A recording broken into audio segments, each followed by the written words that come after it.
Morning. Bon matin. Remy. Victor. Mr. Swick. I'm using a different camera today.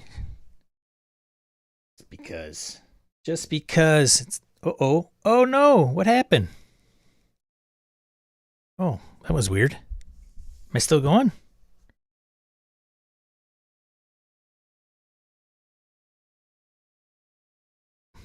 That was weird. Better see if everything's all right here. Gotta check. Don't trust myself.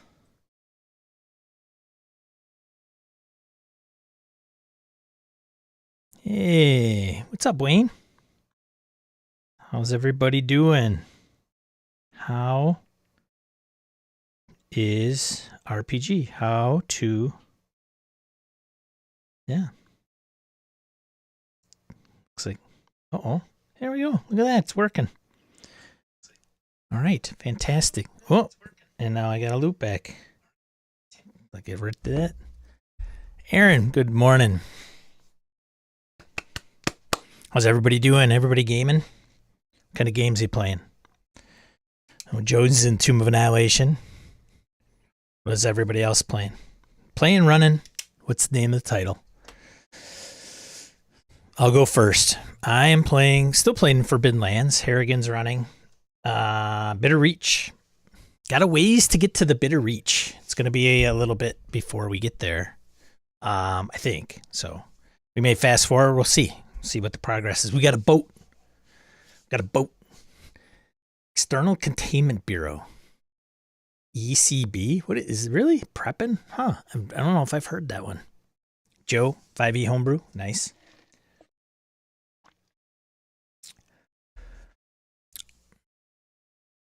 Got a session in a few hours. Awesome.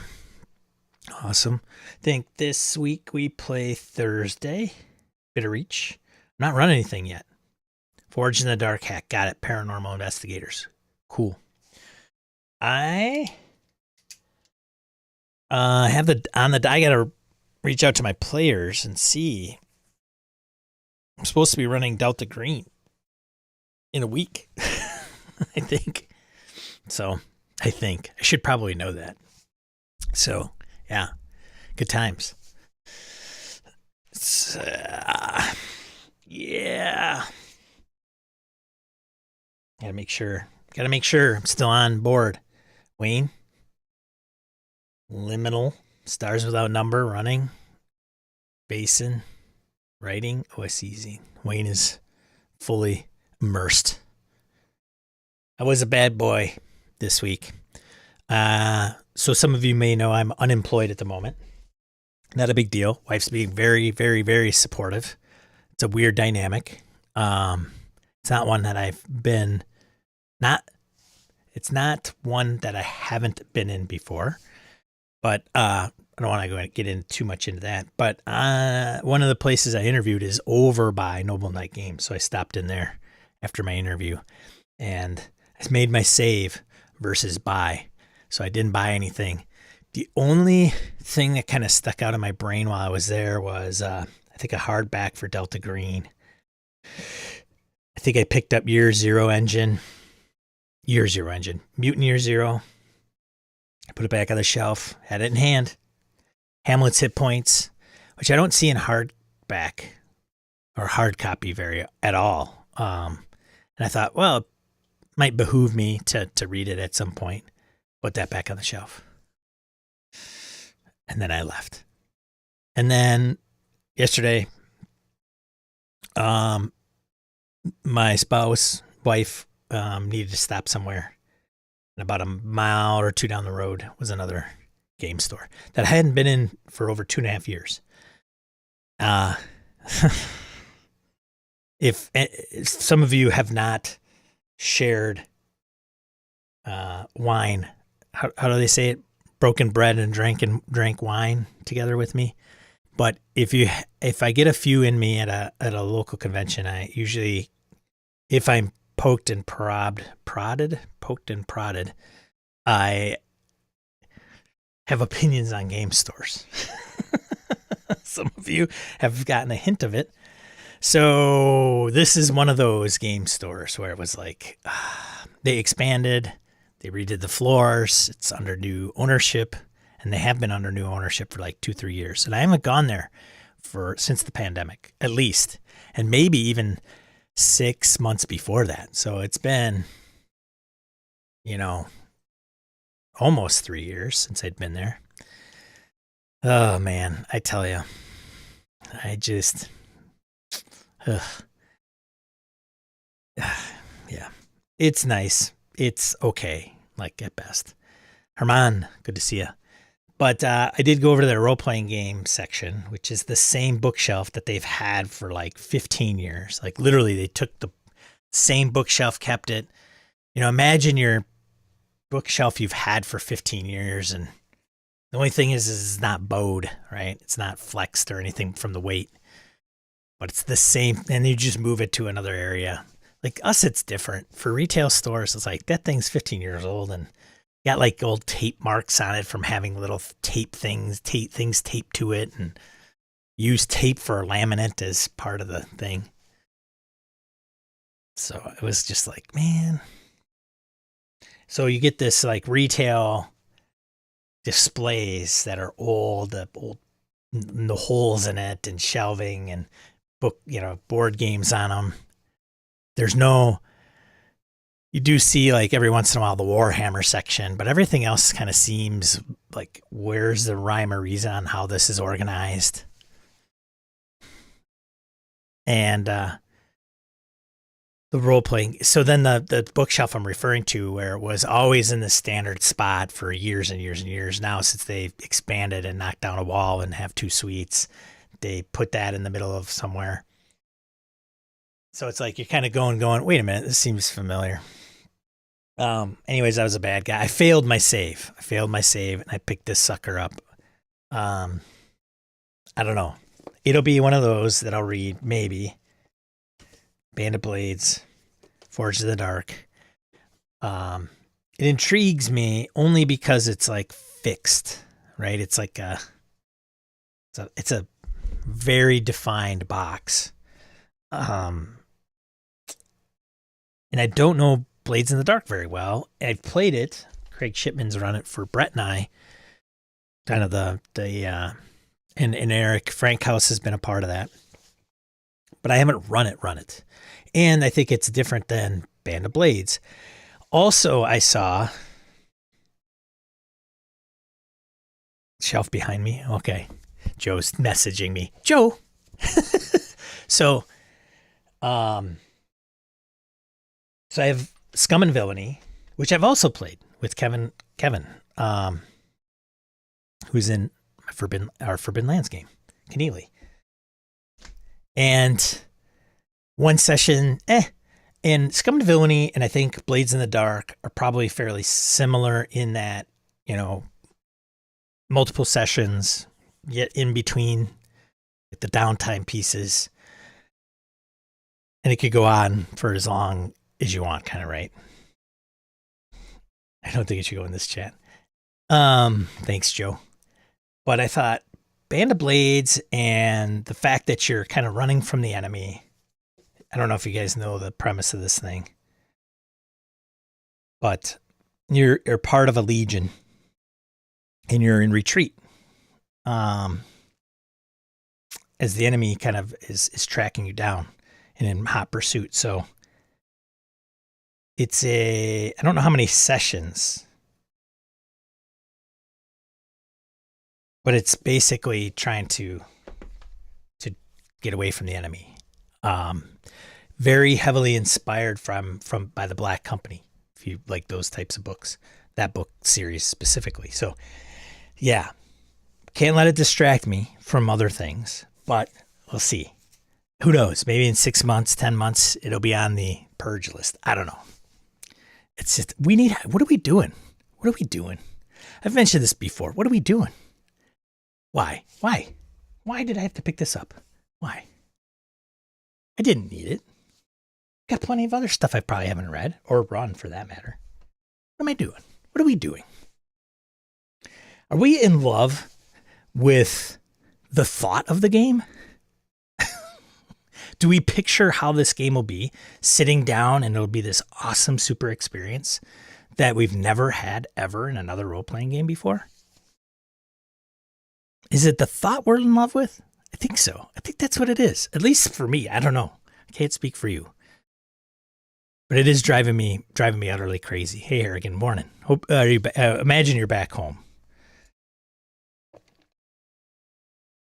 I don't know. I think we need help.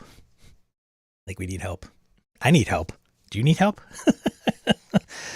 I'm gonna do a purge. Joe mentioned as we were sitting here. Thanks, Joe. Texted me and said, "Hey, you should go through the shelf behind me." Maybe I'll do that. Not today, he said. Not today. Just a suggestion. He had to do it in the moment before he forgot, is what I'm guessing. So, Radelk, would you beat yourself up for buying a novel as long as you read it? I'd say enjoy reading it. Later on, sell it if you don't want to run it. So here's the deal, Radelk. I would beat myself up for buying a novel because I don't read novels. I'd like to. Here's the inside joke with my wife and I. So if we go to Half Price Books and buy a book, I've always wanted to read Neuromancer, right? All the way. Like I've read parts of it and then put it down. Or whatever. I don't even remember the last actual physical novel that wasn't nonfiction that I read. Like sat down, read a book, or even from a Kindle for that matter. I started reading one of Jean Le Carré's books. The funny thing is my wife's always like, "Oh, so you're gonna take a nap? You're gonna go to sleep? Feeling like need some rest?" Because I cannot stay awake and read. Like I must have to. I don't know. I got to resort to like cocaine or crystal meth. Hey, don't do drugs, kids. Okay, stay in school. Don't do drugs. But it is terrible. It is like guaranteed, man. Guaranteed. It is the cantrip with no saving throw. Sean, read book.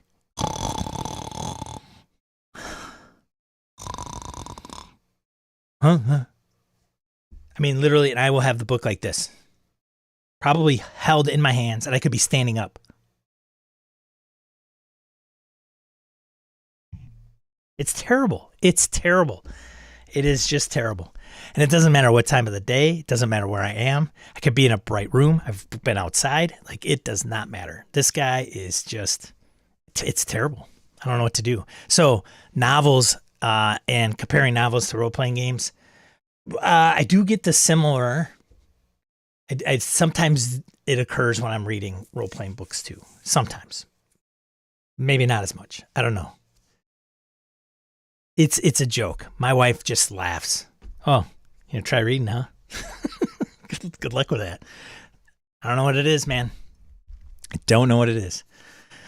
Harrigan, A, imagine trying to run a game in the same town as Noble Knight. B, Band of Blades is an awesome game. Great pickup, man. Thanks, Harrigan. Yeah, I think I'm kind of intrigued by it. I don't want to become the Blades in the Dark guy. I don't know if I'm a big fan of the game, the actual game. There's some components of the setting that I'm like, I get it, but I don't know if it's that kind of jam. The Band of Blades, Scum and Villainy, I should have picked it up. Had it in my hand.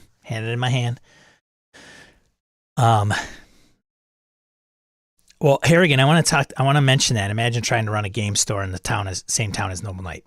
I will get to that because it survives. I don't understand it. We had more game stores per capita, I think, than anywhere in the world in Madison. We really did. It's not so much that anymore, probably for a variety of reasons. And I don't think it's like what you think it is. Like, I don't think it's like, well, it's because you got 5 and 2 put the other ones out of business. No, I don't think that. I think they just got tired of running them. Having said that, maybe it's the curated experience, but Fraser Simons is a big cyberpunk guy. He did The Veil. He did another one for Blades in the Dark, and I cannot remember the name of it. And I had it in my hand. You know, it's another game you go into a game store, you don't see on the shelf typically. And this one was at, it might have been at the game store I'm talking about, and not Noble Knight. I only say that because if you're talking about cyberpunk, right, there's the cyberpunk, you know, there's the cyberpunk run. And I think cyberpunk, though we can argue the definition of cyberpunk, it's usually, you know, against corpse. There's usually some type of trying to make it on your own, and then there's probably, you know, the punk side, right? The drunks and things like that. What's up, Guild of Arcane Lore? Hey, welcome. Good to see you. Lucas, good to see you. I see you. Larry. But with the cyberpunk, I think there's always some piece that Blades in the Dark could fit into really, really well, right? Shadowrun, it's always about the run. And some would say, well, Shadowrun's not really cyberpunk. Not here to debate that necessarily. You know, have your own opinions. Maybe you could say there's parts of cyberpunk in it, but regardless, I think that there is, I should have picked it up because I know Fraser, the thing about Fraser Simons is, one thing that I can appreciate is if you are all in on cyberpunk and that's what you do, and you've written for, God, what has he written for? He's done at least The Veil. He's done the one for Blades in the Dark. I know he did one before that. And The Veil is PBTA, by the way, for those of you not in the know. I'd have to look up his stuff. But anyways, he is, I have utmost respect for him because he may have done other things, but if you have a passion for cyberpunk and that's what you put out and you adapt different rules to it, and because you're so immersed in the genre and you have a love for it, you know, he's probably digested quite a bit of cyberpunk novels and things of that nature over the years. So I should have picked that game up. I think it was in a bundle. As a matter of fact, I know it was. It was in a Forged in the Dark bundle, but it was the only thing in the bundle that appealed to me. The rest were not so much. So like going back to Blades in the Dark, the default setting, you know, I don't know. It kind of, I know Band of Blades has black powder in it. They do say that there is steam powered stuff, but that's very huge and large. I'm going to just pretend like I never read that piece because I'm thinking Band of Blades in my brain, setting and tone wise, is much Black Company, taken to the black in, you know, Game of Thrones, right? Some of that stuff, you know, the wildlings are coming over the wall. That's right. That's, you know, they're undead armies. So there's probably some inspiration there. That's what I'm thinking. Dusk of All, the default setting of Blades, kind of Victorian era, maybe-ish, I don't know, but it's just, it's a weird, the settings that try to incorporate like medieval and shit, I don't know what you would even want to call it, Renaissance, I don't know, or on the cusp of industrial, it's lost on me. Like there's a delineation for me in my brain that I prefer or don't prefer. Like some of you that may have known me or heard me talk about some of my preferences, like I'm not, guns in my fantasy settings, no. So anyways, enough of that rant. Erdell says, maybe that's the difference. I can't read novels either, but I voraciously read zines and game books. My girlfriend voraciously reads fantasy and mystery novels. Yeah, man. Neither one of us give each other crap for buying them as long as we read them. And reading is reading, in my opinion. Better than just watching network television all day. Yeah. I don't know. The struggle is real on this guy. My wife reads. She has no problem. She'll sit down. I think she would probably want to read more. Yeah, it's terrible. I don't know what to do. I don't know if I need to read standing up. I'd probably fall and kill myself. I'd be like, and then just fall flat on my face. Aaron, quote, we'd love to buy books because we believe we're buying the time to read them, warns Yvonne. I've seen that quote. I didn't know if Warren said that, but that's interesting. I have seen that quote before. Yeah, man. Yeah. And I have time now. Lucas, when it comes to reading Audible helps or PDF reader, it keeps my mind locked in so I can then easily grab the book or start reading the PDF myself. When it comes to reading, though, Audible is the way to go. I'm a big Audible guy myself, Lucas. I've been Audible member for, God, I'd have to check. It's got to be nearing 20 years now. I always have credits, but I always tend to lean. Here's the thing. Okay, now we'll get on that tangent. I swear we'll get into role-playing games and stuff like that in just a second. But I swear when I get into Audible, if I, here's my problem with Audible, with audiobooks. If I listen to a nonfiction book, right? Like say it's a real good one is, what is the real good one that I like? You know what? I'll just look it up. It'll take me a second.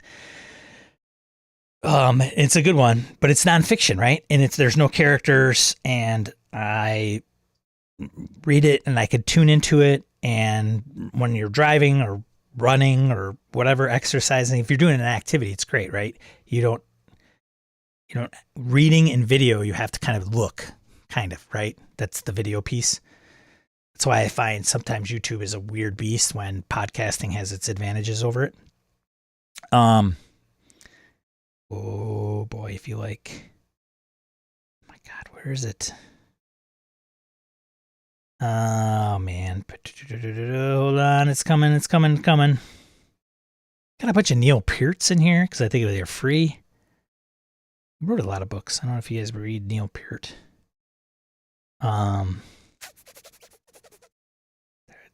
Rejection Proof.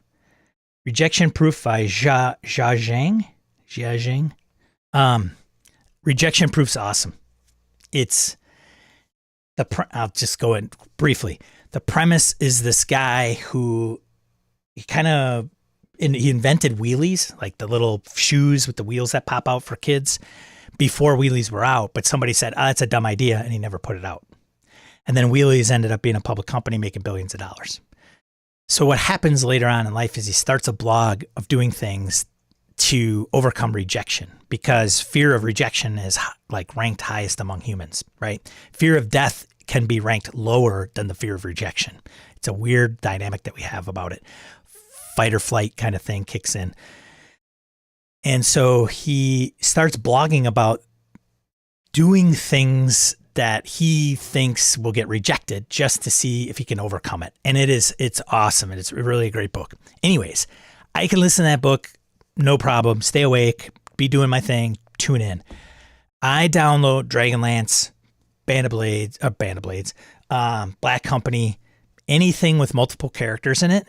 And I'll be driving and all of a sudden 10 minutes have gone by and I have literally missed 10 minutes of the book. It's like just zoned out. I just hear blah, blah, blah. My mind kicks in and focuses on something else. Maybe it's just like, oh, what am I going to do for the job hunt? Or I wonder how that interview went. And before you know it, the book has been played 10 minutes and I'll lose the dialogue or what has actually occurred. So I have to like kind of start back again. And it is like redonkulous. I don't know. So that's my problem with fiction books in audio. More than what I wanted to know. But anyways, maybe if there's anybody else having these same issues, we could start a support group. Aaron says, I think there's something to that end with gaming books we could include and time to play them. Yeah, for sure. Guild of Arcane Lore. Really? Oh, Bill, good to see you. But you've inspired me to make my own Harn related stuff. Well, that's good. Rodel, not a huge fan of Blades default setting, but trying to talk my friend into running Assassin's Creed type Blades game without so much ghost and electricity stuff. Yeah, that's kind of where I'm at too. Victor, we also buy books as trophies of what we have read. Yeah, right? It's the study. It's the great library. Oh, I'd love to have this. I'm a bibliophile. Am I? I'm not. No. And I've got plenty of books that... Why are they here? What am I doing? What am I doing? Like the stuff back here, right?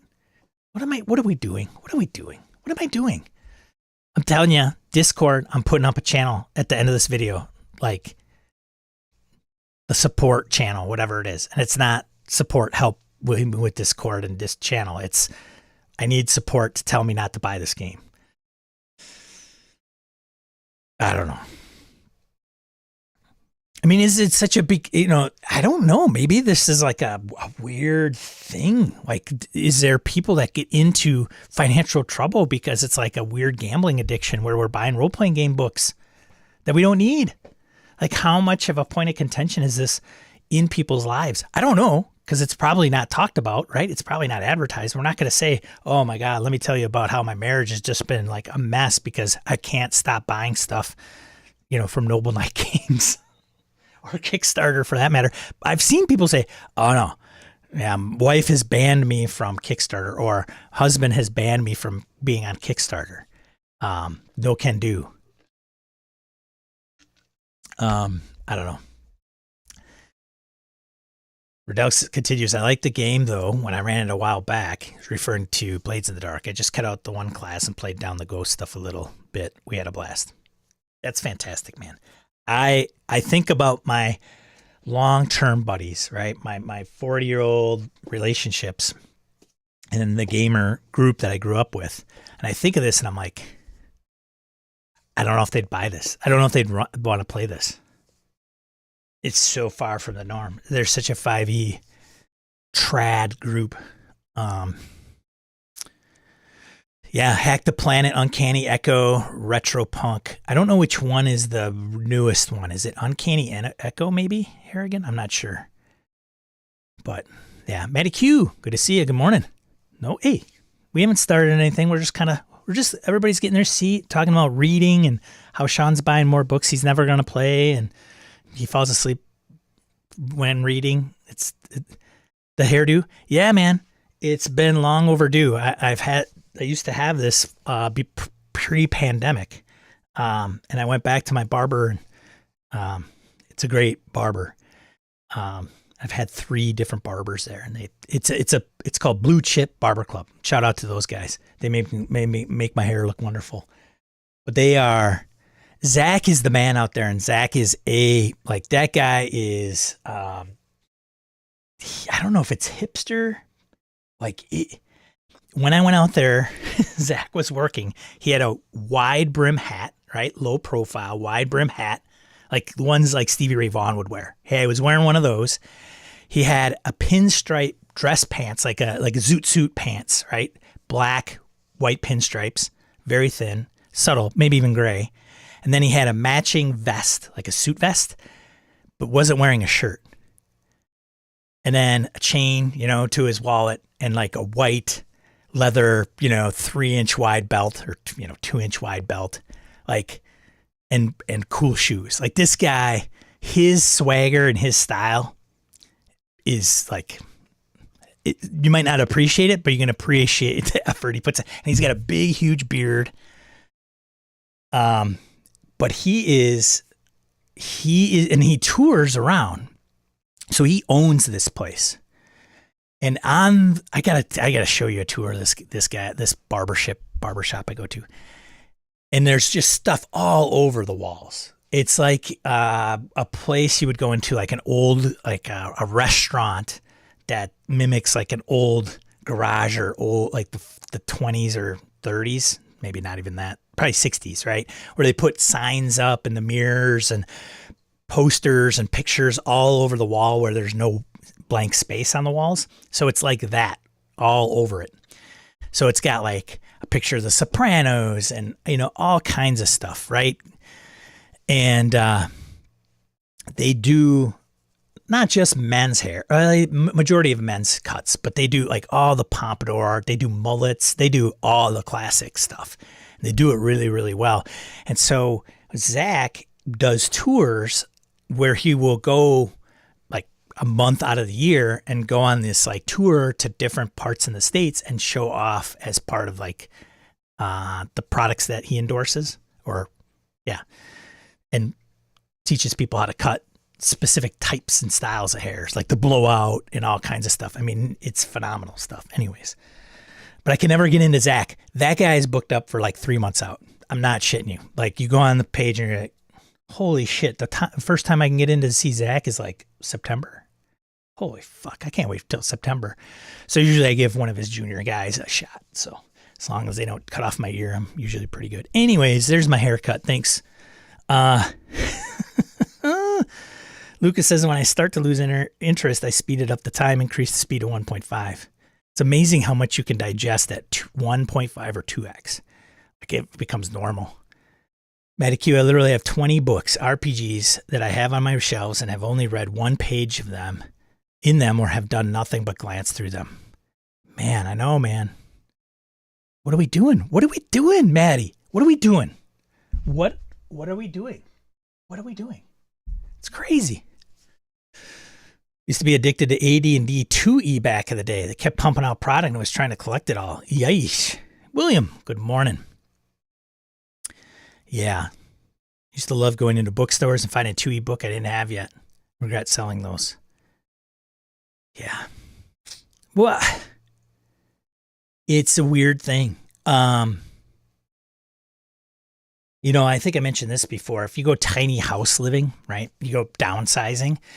Rule of thumb to getting rid of stuff is, have you touched it in a year? And if you haven't touched it in a year, it goes in a pile. And if in that, then what you do is you got to go to that pile, and then you know, is there some really, really like, okay, their pile is this big, you can only keep this much out of that pile. And so people are hung up on, and there's a mentality of like sentimental objects, right? Like, I got to keep this remote because my dad gave this to me before he died, and you know, this is special.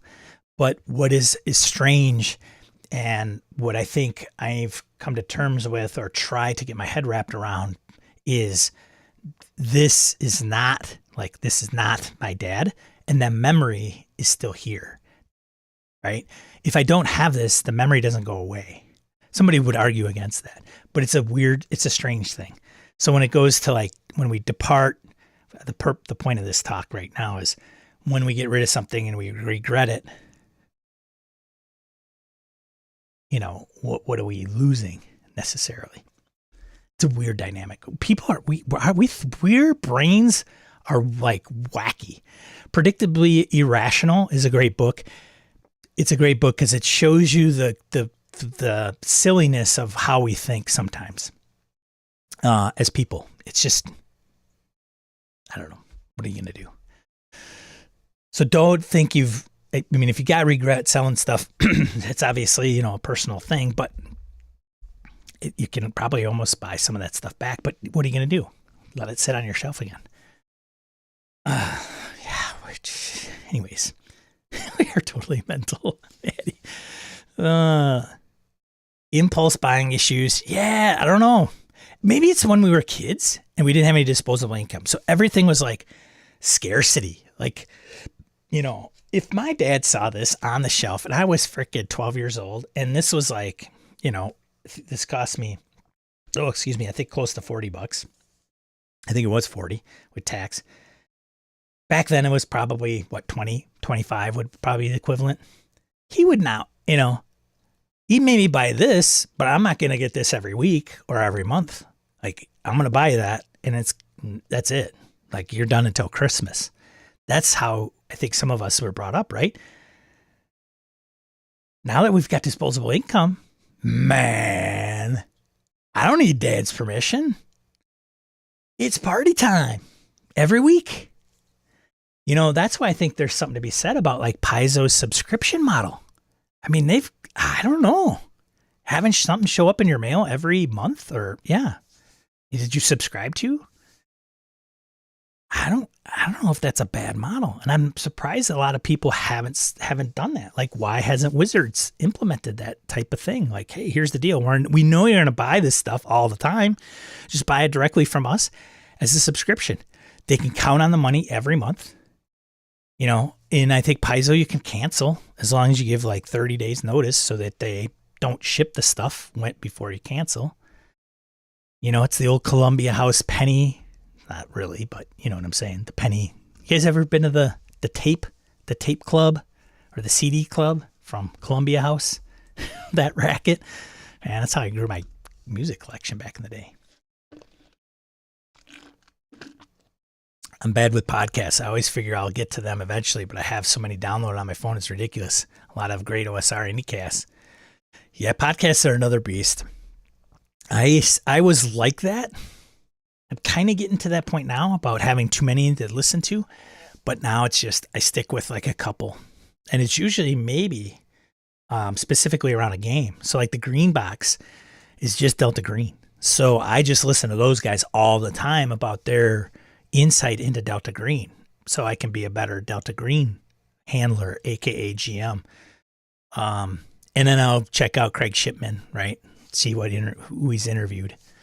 But he's not pumping them out every week, which is somewhat good, right? Because that way I'm not getting too far behind. Anyways. Yeah, we easily justified the purchases. Then later we realized that we didn't need it. I didn't need Band of Blades. I didn't need it. We don't need. I need it, Sean. Oh, you know, and I justify it in a weird way, right? The justification is I could be spending it on worse things, right? I could be down at the tavern, right? You know, we got some buddies that some of us might know, right? Where they're having struggles in other areas and they spend their money, you know, drinking it away. That could be worse, right? That would be bad. I'm going to get rid of this.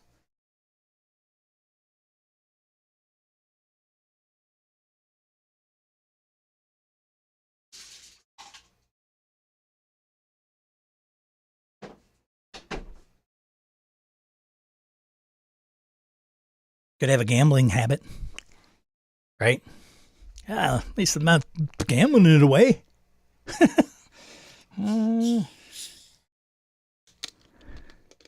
Just glad it's not the one I dropped. Having adult money and being a gamer, not a good combo. Yeah, for sure. All right, let's get to some stuff, right? Could be spending on something you don't own. Oh, jeez. Right. Farty. Morning, buddy. Allocate a set amount of money to spend each month. RPGs, Patreon, books, PDFs, anything. You are a disciplined gentleman, Farty, and I can respect that. I wish I could have that discipline. Yeah. We do have a little bit, I think, even in the brain, because if we didn't, we'd buy all of Noble Knight. So we don't. So we do have some restraint. I don't have it like Farty does, for sure. We gamble. Eventide, you buy a book, Sean. Yeah. Gambling the fact on whether or not I'll ever open it again. Hey, fair, sure, but at least this is like I got this. Like if I put this $40 in a slot machine and that's it, it's gone. At least this. You know, I could maybe go back to Noble Knight and sell it back to him for 30, 20, right? So yeah, it's a loss leader, I guess, in that regard, as it relates to like gambling. I'm sure there's different mental synapses that get fired with buying a role-playing book. But that's, you know, some people do that with buying and purchasing. You know, some of the hoarders out there that do thrift store combing, garage sailing, like the deal, like it's like this euphoria, you know, changes some of the chemicals in your brain, man. Crazy stuff.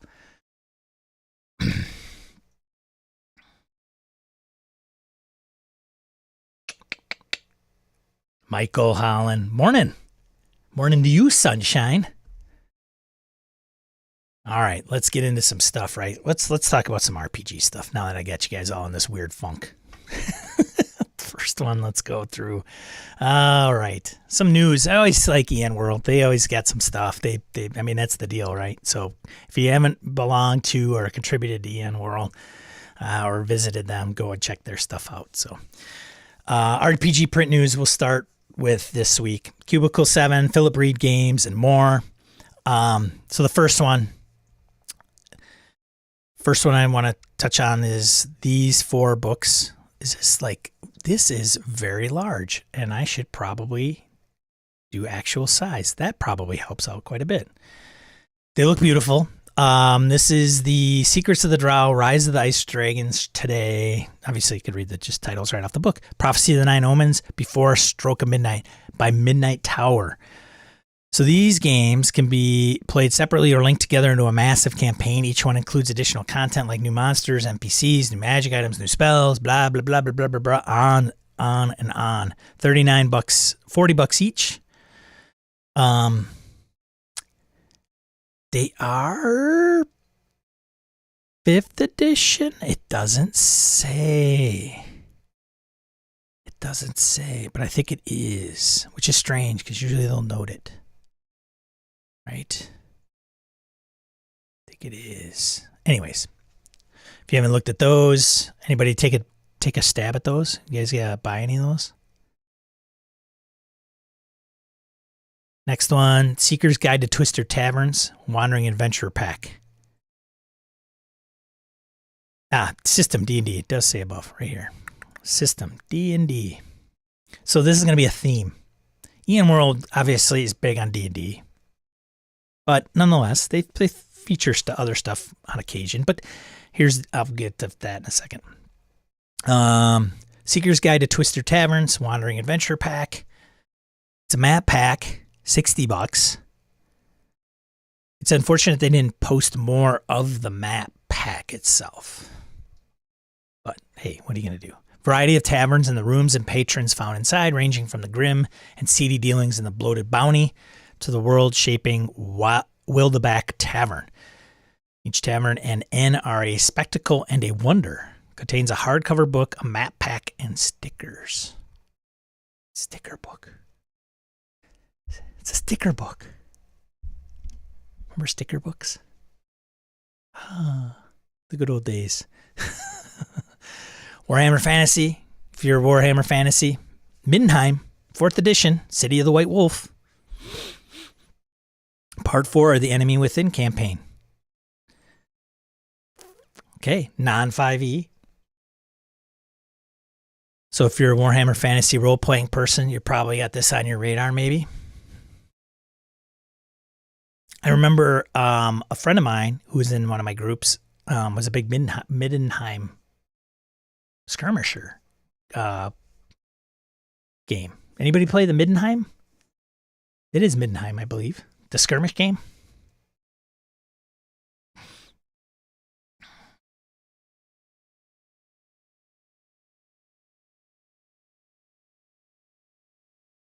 Scratch and sniff. Scratch and sniff. Yes. Scratch and sniff. How about the markers? Mordheim. Thank you, William. Right. Mordheim, not Middenheim. Mordheim. Did you play Mordheim, William? Mordheim. Mordheim is the skirmish game.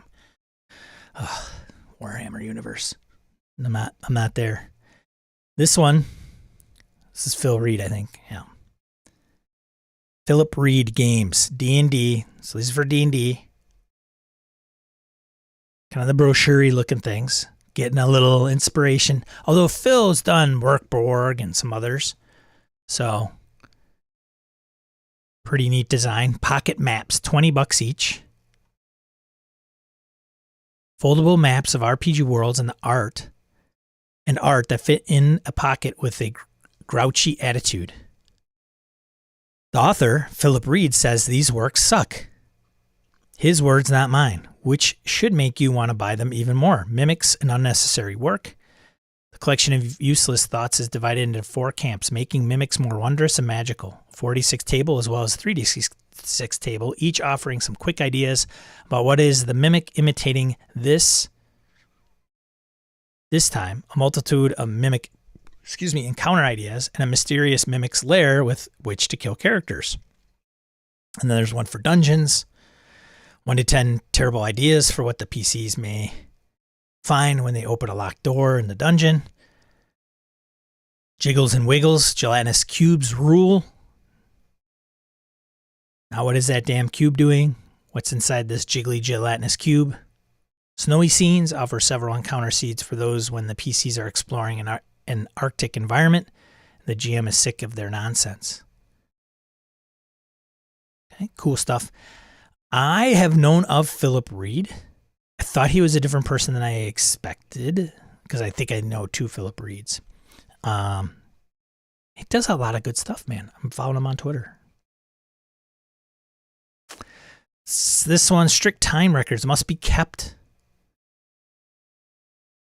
in Earth Incubation Crisis by Lamentations of the Flame Princess, which I haven't seen a ton come out of there. Kevin Green and Alex Mayo. I knew Alex from the Google Plus days. I've kind of lost track of where he's at, but looks like he's still working for Lamentations. Hardcover adventures, both of these. A little more tamer than what we've seen come from Lamentations. No innuendo on the cover.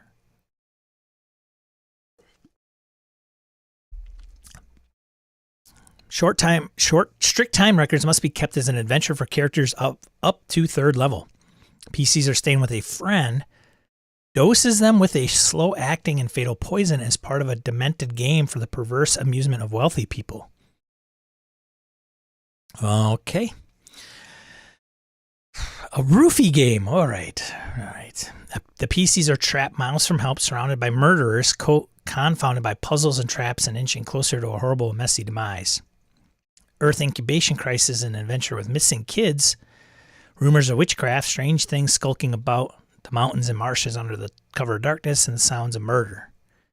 The PCs investigate a mystery of titanic proportions that begins in Cretaceous period and might end in the destruction of Earth itself. All right. Now, last one, Talisman Adventures. GM Kit. 24-page of useful Game Master guidance and expanded rules for Talisman, not 5th edition. Expanded rules including new locations, encounters, and enemies. Example include the Black Squire, Face the Duelist Challenge, Fairy Revel, and the Haunted Ruin. There you go. Some stuff coming. I heard a lot of people getting their Symbaroom 5 ebooks. I'm interested to know more about those. Got a little feedback from Mr. McClory as he was reading through them. Interested in what your take is. Crowdfunding news.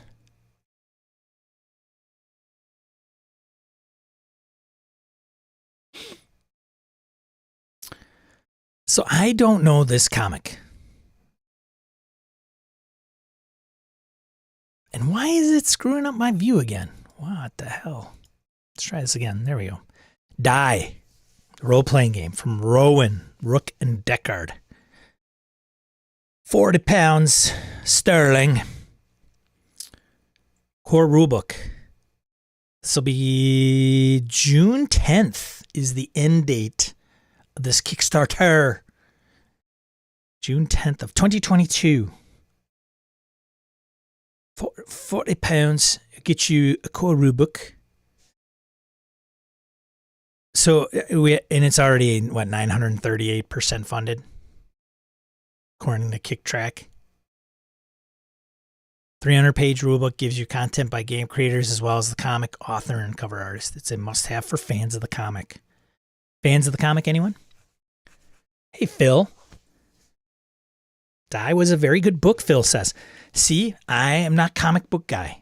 Therefore, completely lost on me.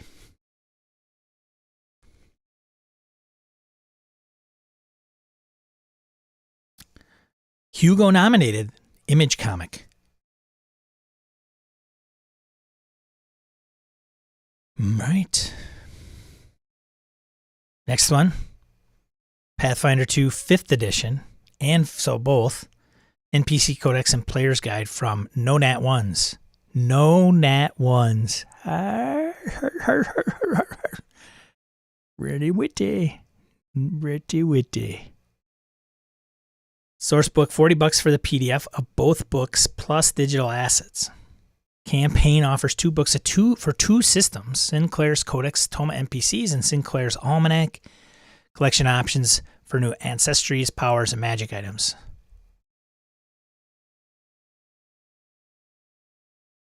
Okay, all right, 319%. This one goes till June 2nd, 2022. All right. This one I think I mentioned before. It was even launched. Kobold Press, Campaign Builder, Cities and Towns for 5th edition. Mapfolio, I guess, is good if you're playing face-to-face. Otherwise, I imagine the digital version would be very handy via your favorite VTT. So most popular pledge, $44, shipping and handling for the PDF and hardcover of the book, plus the Roll20 version of the Mapfolio. Too low? Too low? $44? PDF, hardcover of the book, plus Roll20 version of the Mapfolio. I don't know. It's 5th edition. World's most popular role-playing game. Hardcover gives advice from experts about creating and enhancing fantasy cities. If your 5e campaign needs unique cities that burst with life from temples. This is the one where it was like, yes, you can get Waterdeep. Yes, you can get Absalon, whatever. Insert big city. What about making your own? That's this one. 10 maps, wet, dry, erase, battle maps.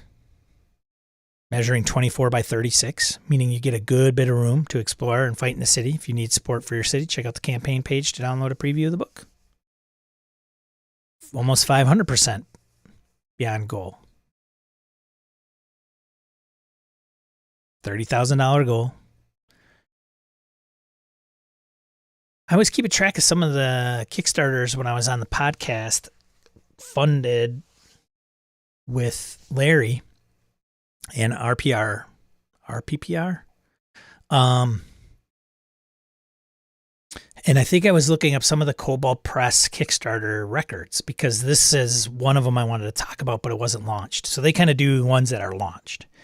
And since I didn't pick one of those, I wanted to have more to talk about. And I found that a lot of the Kobold Press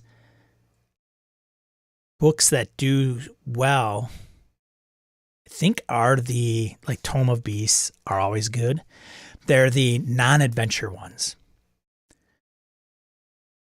So it's very easy to look at Kobold Press and say, what makes us a lot of money? And it's the non-adventure books, which is interesting.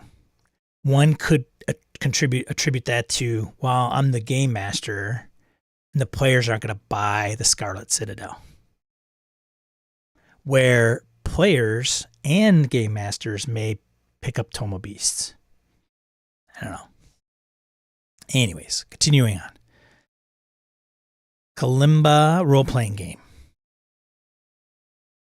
No picture. Oh, maybe a little bit. No. $25 for PDFs. 244%. Pass goal. It's an original system, so it's not 5th edition. $25 for the PDFs and core rulebook. Of the core rulebook, sorry. Not and. Of. And the Adventures book plus soundtracks. Okay. All right. It was previously canceled and relaunched. The original campaign back in November. The campaign will translate the Brazilian it's a Brazilian RPG. Ah, look at that. Kalimba into English. Inspired the cultures and mythologies of Africa. This game offers a fantasy world of sword and soul. While I might choose to recycle my review of their work, they did not having stepped they have not stepped up their write-up process the last half year. The core rulebook comes over 300 pages, 10-player ancestries, gods, creatures, spells, and a unique system. There you go.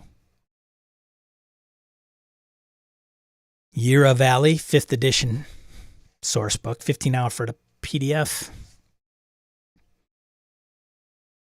Why do you want to back this? Campaign setting is Mountain Valley, an area to add to your campaign.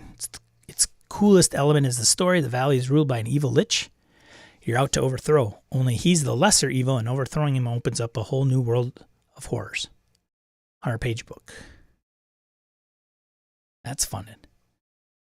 Nice. Homebrew and hacking. Crafted personalized feats. 5th edition and Level Up, which is the Ian World Advanced 5th edition. Mutants in the Next, expanding in the mutant animal TTRPG. Mutants in the Now system. Anybody know that one? Mutants in the Now? From Julian K. This one's not funded yet. It's got like just short of $3,000. It'll probably fund. Do you miss Teenage Mutant Ninja Turtles from back in the day? Want a modern version that takes the classic concepts and gives them a fresh spin? RPG is an homage, bringing the concepts of anthropomorphic mutants back to your gaming tables. This campaign will create the new 120-page sourcebook featuring expanded gaming content artwork from noted Teenage Mutant Ninja Turtles writer and artist Sophie Campbell.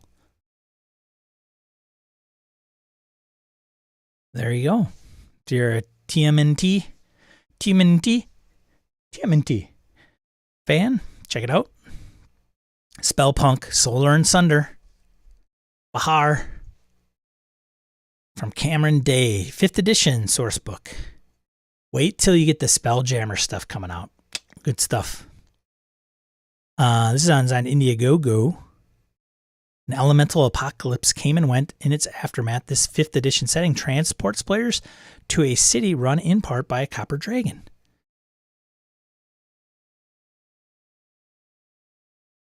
This is until Wednesday, June 1st, but it doesn't have its kick stuff on here.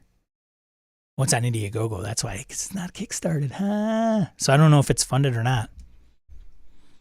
And Indiegogo is weird. You don't have to fund to collect.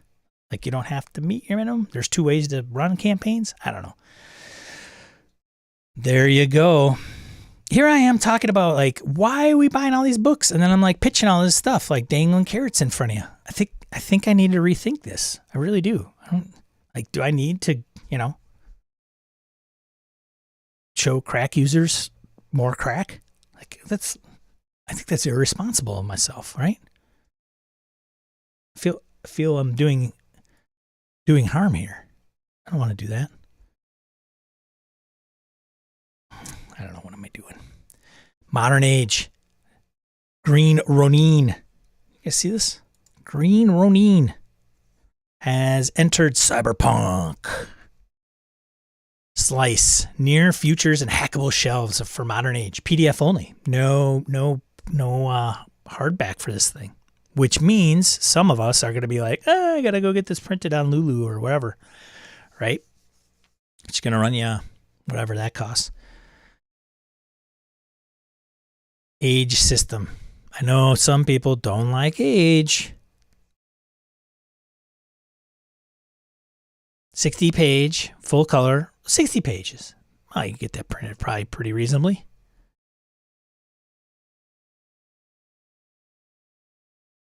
Modern Age Cyberpunk Slice gives Modern Age game masters the power to code their own cyberpunk genre settings.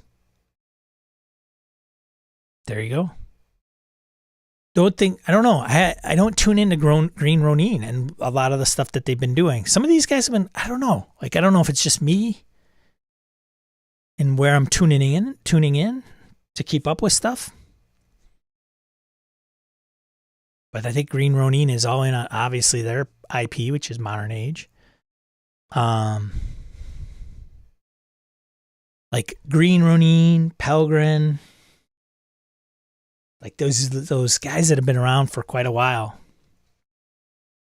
for whatever reason, I thought, like when they were doing Mutant Masterminds, I think they were coming out with quite a few things quite consistently. That's not to say that they're not. It's just maybe because I'm not tuned in. Steve Kenson was involved in this one, along with Malcolm Shepard.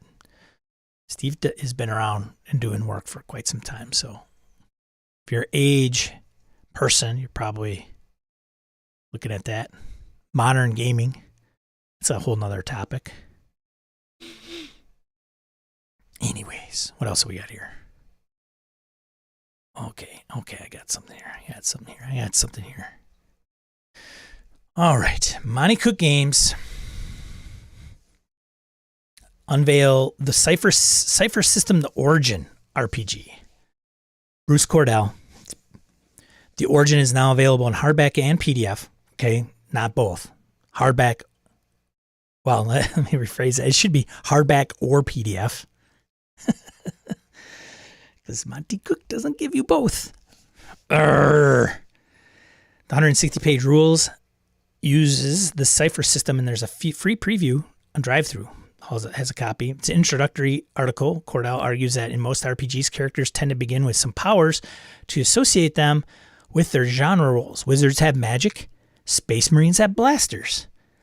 In this, he kind of takes it where it's like in the Origin, the game, right? In the Origin, he says, we wanted to do something that isn't done as often by providing PCs the experience of transitioning from regular people to extraordinary ones. And even after gaining their powers, we give you optional tools for modeling how inexperience in being superpowered can sometimes be dangerous all by itself.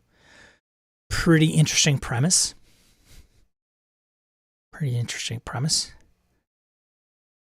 After all, a PC can suddenly set things on fire just by thinking about it. It will take them a bit of practice to get full control of their abilities. Ooh, I wonder how that is done. Because I could see players be like,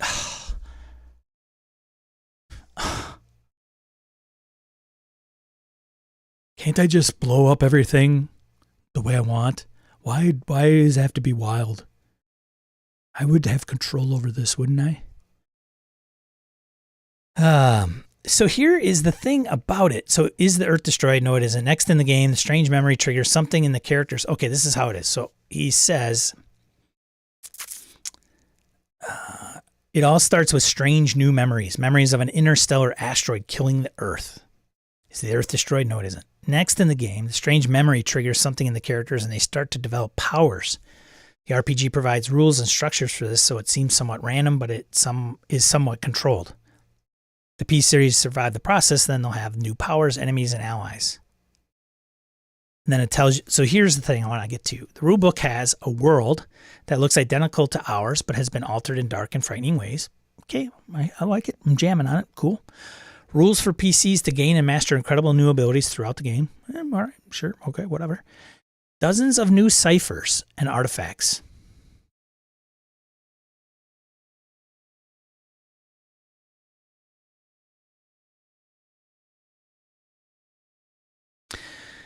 Get to that. New monstrous creatures, extra-dimensional beings, and weird metahumans. All right, cool. 3 complete adventures plus 1 adventure interlude that draws characters into the discovery and mystery of their powers and introduces sinister forces against them and the entire world. You need a copy of the Cypher System core rules to play, but not Claim the Sky. Claim the Sky is a Monty Cook game superhero sourcebook, though it is a good pairing for the Origin. Here is the thing. Cypher people help me. Cypher System people help me. I don't understand, because Numenera is built on, like, Cypher System is derived from Numenera. It wasn't Numenera, came from the Cypher System, okay? And in Numenera, ciphers have a thing, right? You billions of years in the future, you come across something, it's a weird thing, and it's called cipher. It's a cipher, and it's got weird properties. I'm getting hung up on that. So every Cypher System thing has this ciphers in them. Because to me, ciphers were always like a thing for Numenera. So kind of, here's the setting, here's the cipher thing. Right?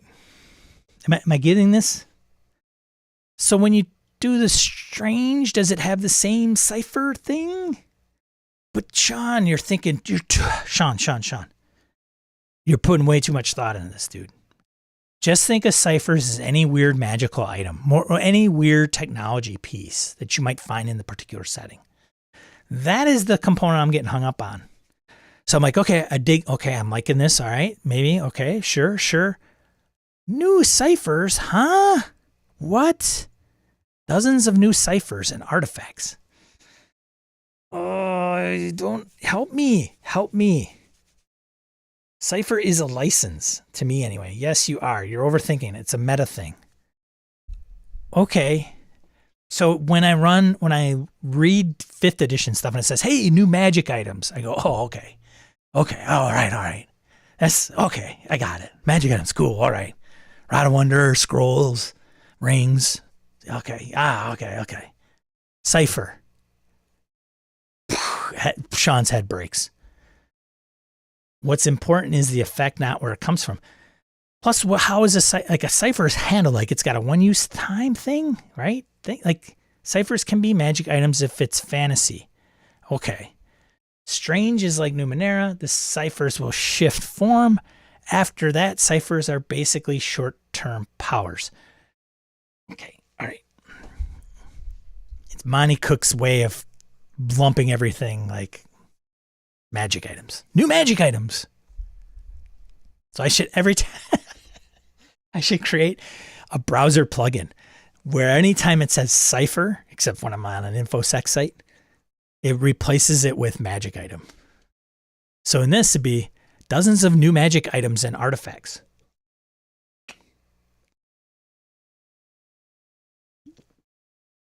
But with ciphers, there's a thing about them, right? Like there's what is it like they can use them? Is it like magic items? Like I guess I'm getting hung up on this bullshit. I don't know why, right? Because magic item could be a one-use thing, or it could be like a forever use thing, or it could have charges. Why am I getting hung up on cipher? What is cipher? Because you know why? I don't know if I equate magic items to every setting. Like magic items to me is like fantasy. Okay, got it. Like I don't have magic items in Cyberpunk.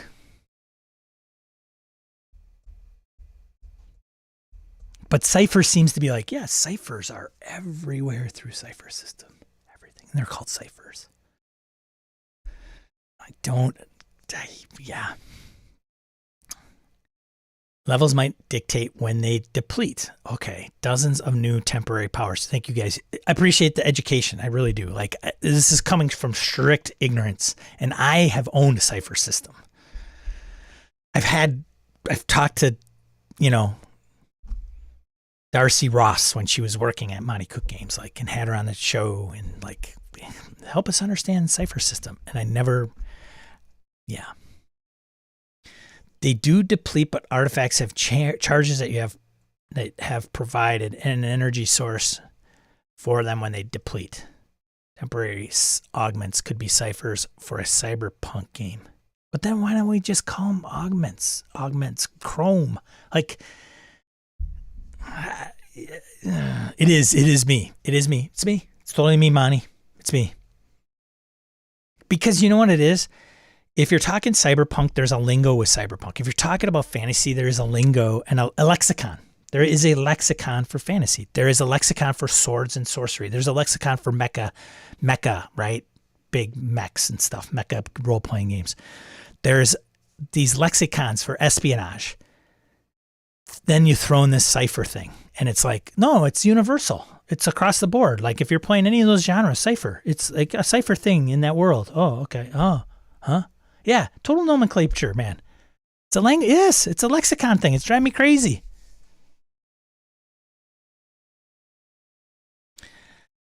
But I think if you have ciphers, they have to have some, right? It can't, you could have ciphers in your modern day espionage game.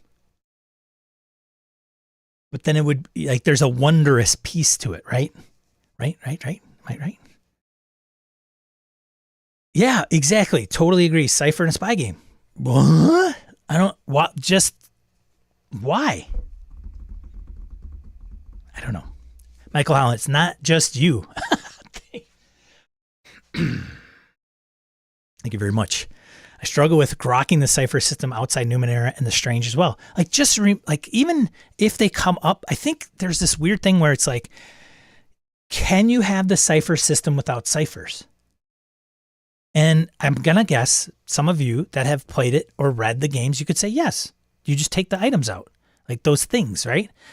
So in this particular instance, right, you don't include the cipher pieces, but only the problem is there are probably some things that have some powers that allow you to do different things in this weird alternate world. So there's this fantastical element to it. Okay, but why not just change the lexicon to match the setting where not everything is just cipher, cipher, cipher? Like, oh, hey, Monty Cook Games came up with Numenera and it has ciphers. Oh, Monty Cook, like the Strange, and there's ciphers. Oh, and there's the Origin and there's ciphers. And there's, what else? Ptolus and there's ciphers.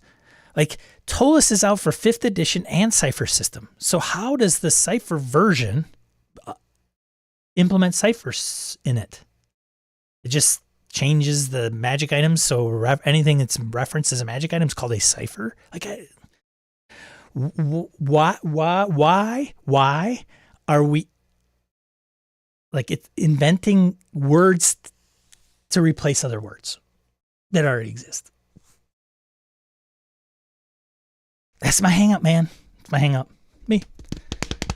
I think each book might give examples of how things would equate, I'm sure, because then what's the point of calling it cipher system? Because the cipher system itself is GM intrusions, the level-based NPC thing, right? So if you're going to do a level 1 NPC, then to hit that level 1 NPC, I think it's what, 10 plus 1, right? So every level. So if it's you got to succeed. I can't remember the core rules of cipher system, but a lot of the core rules to cipher system, player-facing dice rolls, the quickness of being able to dynamically create a stat block for a monster or NPC and how that works. And then, the target number. Like, so if it's a 4th level, a level 4 creature, because your party's like level 4, I think it's like 10 plus 4. So that's the target number all the time. You don't have to change it. Like, so there's the elegance of the system itself. I understand that, but why? And just call it cipher system. Is it weird? It's like, I don't know. I'm getting hung up on it. Controversial definition. A hand grenade or a potion could both be defined as a cipher. Right.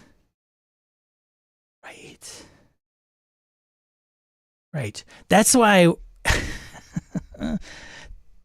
why I need somebody who is like, I need to talk to Monty. Like, dude, I don't help me understand this. Or Bruce or Shauna Germain or somebody. Like, help me understand the cipher thing. Because I think a lot of the fans of cipher system and Monty Cook just go, what? It's so cool. And I'm like, I don't understand that though. Like, I don't understand the cipher piece. This when I read this, I'm like, okay, cool. Dozens of new ciphers. And I'm like, what? Couldn't it just say dozens of new items inherent to the genre of the game? Or I don't know, man. I don't know. You just need to play it. Fair enough, Herman.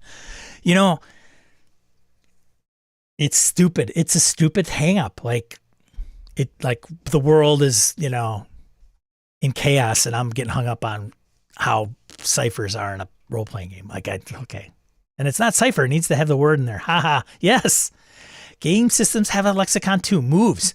Yes. In PBTA. Sure. Got it. Aspects. Yes. Moves. What is a move? It's very generic, right? But it is inherent to what move is. What is a move? It's an action you take, right? Oh, you did it fast. You moved fast. Your movement was, her movement was quite elegant. Like, move. There's a piece behind it. Like, I understand it. It's English. Aspects and fate. Yes. Okay. Sure. Maybe Harrigan's like getting there. Wild cards and Savage Worlds. Yeah, named NPCs. Okay, aren't ciphers more things that are important to the PC? Oh, see, now that's the question. No, I don't know. I think they're just these weird items. All right, see you, Joe. We scared Joe off. He's got a session anyway. Talk to you later, buddy.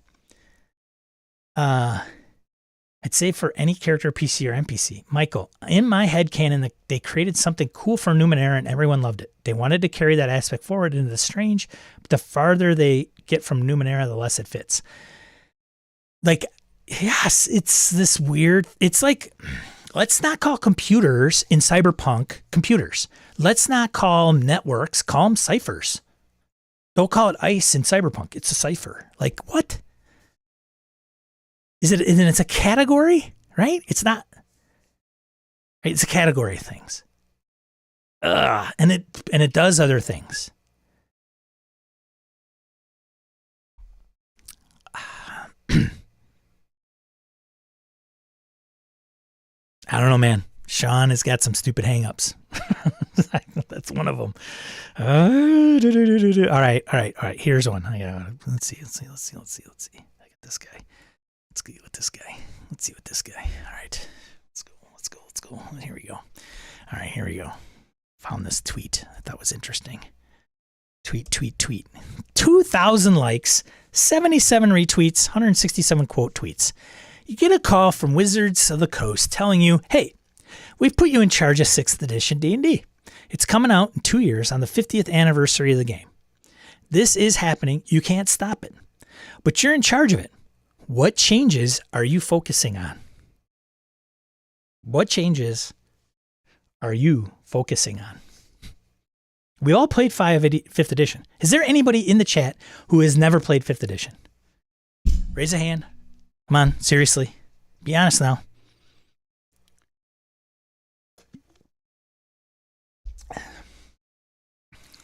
What would you change? What would I change? Man, axing half those playable races. Probably 3/4 of them. Define played. Come on, Herman. Have you sat down and run or played in a 5th edition D&D game? One play by post. One session Brett ran. There you go. Okay. What would you change in 6th edition? What would you change? I would get rid of half the playable races. I don't know. I don't want my players playing half gnome, half Goliath, frickin' celestial, whatever. Shadow of the Demon Lord. I change it to Shadow of the Demon Lord. That's one thing, I guess. D20. The D20. Maybe get rid of the D20. D20 is no longer the ruling king of D&D. It is now the D3. Michael Holland. In D&D 6e, return to introducing new classes periodically. Archetypes are good for diversity within a class, but sometimes we just need a new class for something wildly new. Aaron, I've only played the 5e starter set to run it for my nieces. All right. Fair. Because I know we as a community, at least some of the one that I'm involved with, we've played it, or it's not our favorite, but we've defaulted to it because we have players that enjoy it. You know, it's hard to get them to take the leap. Whatever.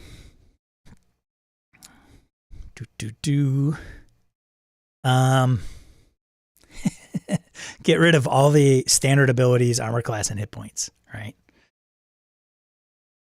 But when you, what are they going to come up with in 6th edition that is different than a lot of the other games? I don't know, man. I don't know. Wizards of the Coast. We have to put out a new edition. Why? What in their mind leads them to say, we got to put out a new edition? And the time is about now. It's got to be the 50th anniversary, right? Could they have done a 50th anniversary of the core books? Yeah, they could have rewritten them. And maybe it's not going to be and maybe it's not going to be a lot of changes. Maybe it's going to be really, really subtle. One of the things that Brett and I are going to be talking about on Monday night, not the 30th, not this Monday. I have another show on Monday. On the 30th of this month, May, in our of our Lord. Every time you mention a date, please say of our Lord. If you're at work, I'll get that to you over by Friday, May 20th, the year of our Lord. Yeah, that's what you need. On the 30th, we're going to be talking about lying. And I think I alluded this maybe last week, lying, like deceit. And the reason I bring this up is because of 5th edition or previous editions, 4th editions, like the social things. Why is one NPC or one player character roll perception, insight, and they determine that the NPC is lying or not? And I did hint this last week's stream. Is some of that change in 6th, like making some of the social encounters? Do they look at clocks? Probably not. Who knows? What has changed from 2nd edition to 5th? Because we had proficiencies in 2nd. And they have kind of skills, right, back then. And we have skills in 5th. We had skills in 3rd. So some of it, I wonder if you can predict, if you can look at 1st, 2nd, 3rd, 3, 5, whatever, and then 4th, which is a kind of pretty heavy deviated game, to 5th. What changes can you predict the changes of 6th to 6th or 5.5, whatever it ends up being? Augie, I've already fed you like 2 lumps of treats. Get out of here. Go on. Profit, Remy says, yeah, it's money. Of course it's money, but why now? Is it like as soon as the thing drops below, like our revenue is dropping to this level, we need to, and then if it continues, we will be at this in 2 years. Therefore, we need in 2 years to put out another edition. Is that the deal? Like, I need to know the science behind this, I think is what I'm getting at. I just wish they diversified the settings. I miss the non-FR settings. I think this would promote people to not think you aren't playing D&D if it isn't FR or Matt Mercerland. Remy says, jettison the Forgotten Realms setting as the default. Then what do they go to, Remy? Do they have a default? Redux says, I guess they are moving in that direction, to be honest. But to be honest, I don't have a lot of confidence in how it will turn out.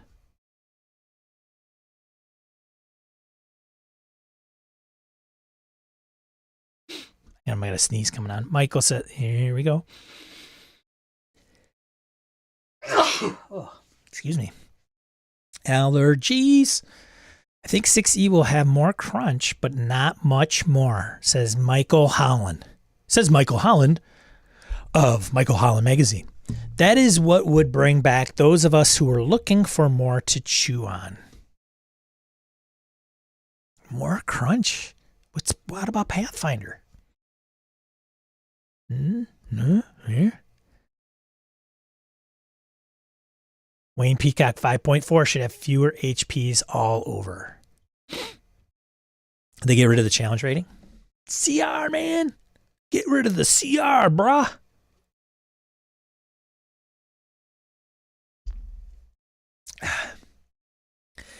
Oh, more than anything else, they need to fix the 5e math in 6e so the game doesn't fall apart after level 10 or 12. If they accomplish one thing, that needs to be it. Wow, a lot of people playing above 12th? Michael? Sean, I have a level 23, or 23 wizard. I've been playing for 5 years. Just kidding, Michael. That's high, man. That is high. We need to bring it back when 8th level is high. Like, that's huge. I need to bring it back to those days. It's not lethal enough. Maybe they make it more lethal. I think product-wise, they have to keep it compatible with old content, but they are trying to milk the influx of players to buy new products. Wonder what the strategy will be.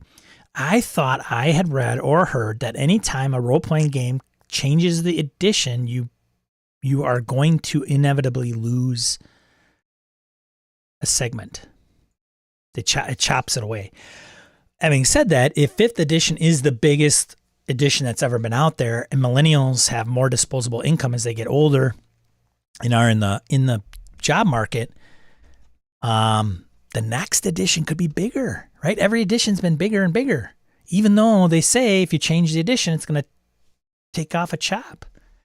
But let's face it, man, us Xers aren't carrying that market anymore. Like, we're probably a blip on the radar. And boomers, I don't know if they were, carrying any more weight. I'm telling you, the millennials is where it's at. Whatever they want, throw it at them. I think I'd have to know what has sold well from their latest products. So I had heard from a relatively decent source, okay? And I say decent as in it's not from Wizards, but I can tell you that they have close ties with Wizards of the Coast, even personal ties. And they have said that the last few books that they have put out, Strixhaven, Candlekeep, Candlelight, whatever, have not sold as well as some of the previous ones. They just haven't. And I think it was when they started deviating from the standard properties, right?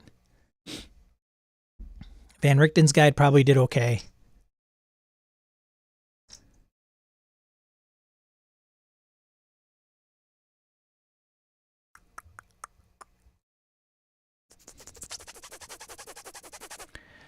I take the attribute scores out and just leave the modifiers.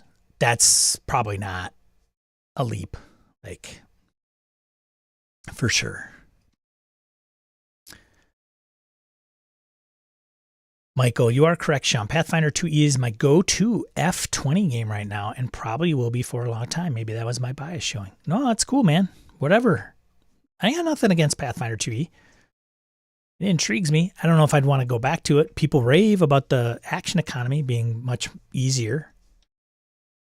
Radelk, I wonder if they could promote making characters at different levels to start based on experience with 5e, then sell products geared toward differing levels. Just thinking out loud. It's not a bad idea either.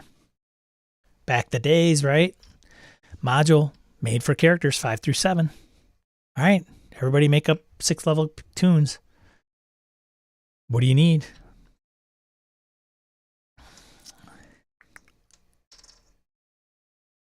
I don't know. It's a weird thought to me, though. Like, I get it, but then there's no journey. So what's the, like, to me, it's like if you start at 3rd or you start at 6th, and if it scales, what's the difference? Well, you get to do more cooler stuff at 6th. Fair. You get more powers. I don't know. It's weird. Level system, man. It's the level system. That's the weirdness, right?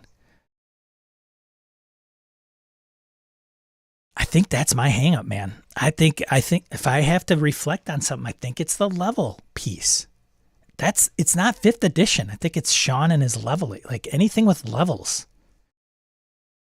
Go year 0 in Free League and there's no levels.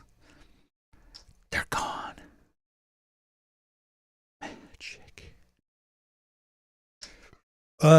Man.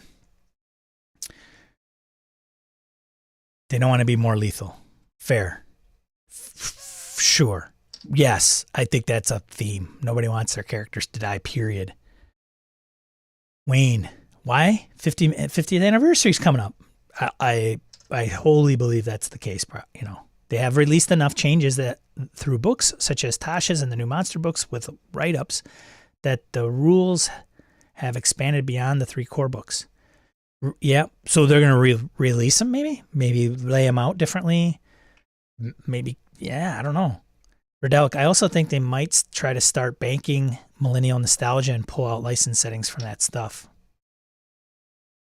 So Wayne continues, they want to clean up the core rules. Matty Q, lethality would be good, stop the easy rest stuff, but so much of what people are looking for is in the DMG. They make this game for the timid now. Gen Xers are an afterthought now. Yeah, we're not their target audience. We're not.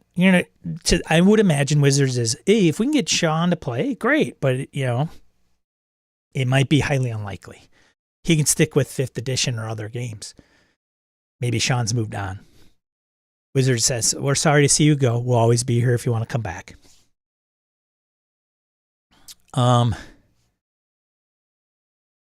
Thus the rise of the OSR. Oh, the OSR. God, I wish we could get rid of that too. Not the OSR, just there's a little baggage that comes with that, unfortunately, and we don't want to talk about that right now. Guild of Arcane Lore. Bills. True, millennials are the target market now. Agreed. The day I read the Strixhaven book was a bad day to have eyes, in my opinion. So you've read it, Matty Q. So again, little ignorance here. I haven't bought those books and read them.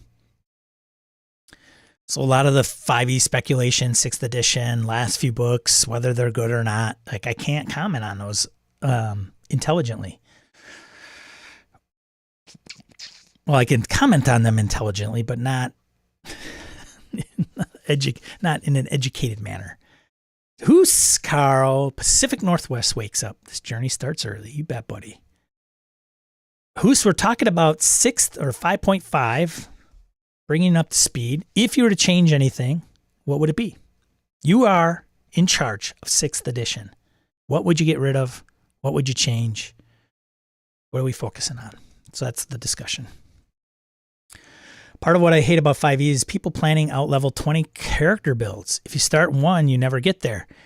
I'm telling you, Strixhaven, Fantasy Flight Game, Star Wars, Edge of the Empire. You pick and you get the talents, and they're all connected, and they have point costs, and as you go down the kind of tree or the matrix table, they cost more. But they do other stuff, and it's not level based. Can we agree level based is maybe the problem? Is that the root cause? Let's get to the root cause, people. Sean, I want my characters to be cooler at level 20. I want them to survive. And, what would I change? Not the lethality. People want to live longer. It's got to be the level thing, right? And are we talking from players or GM perspective, right? Do we all have our GM hats on? Is that a problem? No levels in Hardmaster. Hey-o. Guild says, Redelic, I wonder if people had an easy D&D Beyond to build the character they always wanted but never got to play, and then market products at that. Well, I'll wait until they start mining that stuff. D&D Beyond could have all that data, which they do, but they don't have the power to. They didn't have the power to do anything with it. They could share it with Wizards, right? Hey, we got all this data. This is part of our agreement. We'll share it all with you. But now Wizards, man, they got access to that stuff. They can make all kinds of business decisions. Matty Q, yeah. Dissolving the level system. Sean, why do you call PCs tunes? Matthew Helsby. Matt H. Why do I call them tunes? I will give credit where credit is due. My buddy Doc uses that term. He used it once or twice. I think he still might use it. I haven't played with Doc in a little while, and he hasn't run a game in a little while. I haven't been in a game he's run, but he's a big 5th edition guy. Shadowrun, plays Shadowrun. Jimmy runs Rifts, so he plays Rifts. So Doc is the one that has coined that term, and I have inherited that and take it. Hey man, I'm going to borrow that from you without permission. So that's why. Tunes. Yeah, create some tunes. Cartoons, man. Characters. Cartoon characters. That's why. Simbaroom, low hit point. Like, I know some people get irked when I say tunes. Like, God, I wish you would stop using that term. It's weird. Like, sometimes I think humans are weird. Like, I'm going through the interview process and jobs and corporate, and I think there's a time and a place to be serious, and there's a time and a place to kind of take things lighter in life. Perspective is always helpful. And dudes, I'm running a YouTube channel here and streaming to you guys and bringing up products and what's going on in the industry and having some serious opinions on things and preferences. And then, people don't take the game as serious as we do as game masters, and therefore things crumble, or the tone isn't set, or they play the game wrong in our eyes. Sometimes a game is just a game. So the tunes, I think, is just to lighten it up a little bit. Maybe. I don't know. The trash in the OSR? Victor Wyatt. Oh, yeah. One thing I am very grateful of is that we have people in our community that love OSR, right? The spirit of it, the older games and what they bring to the table. It's just unfortunate that there is some more baggage, but Sean, there's baggage in 5th edition. Yeah, but I think it might be a different baggage. Even Hobbs and Friends of the OSR, he dropped of the OSR. I don't know. Remy, OSR, hot potato, and could be worms combined.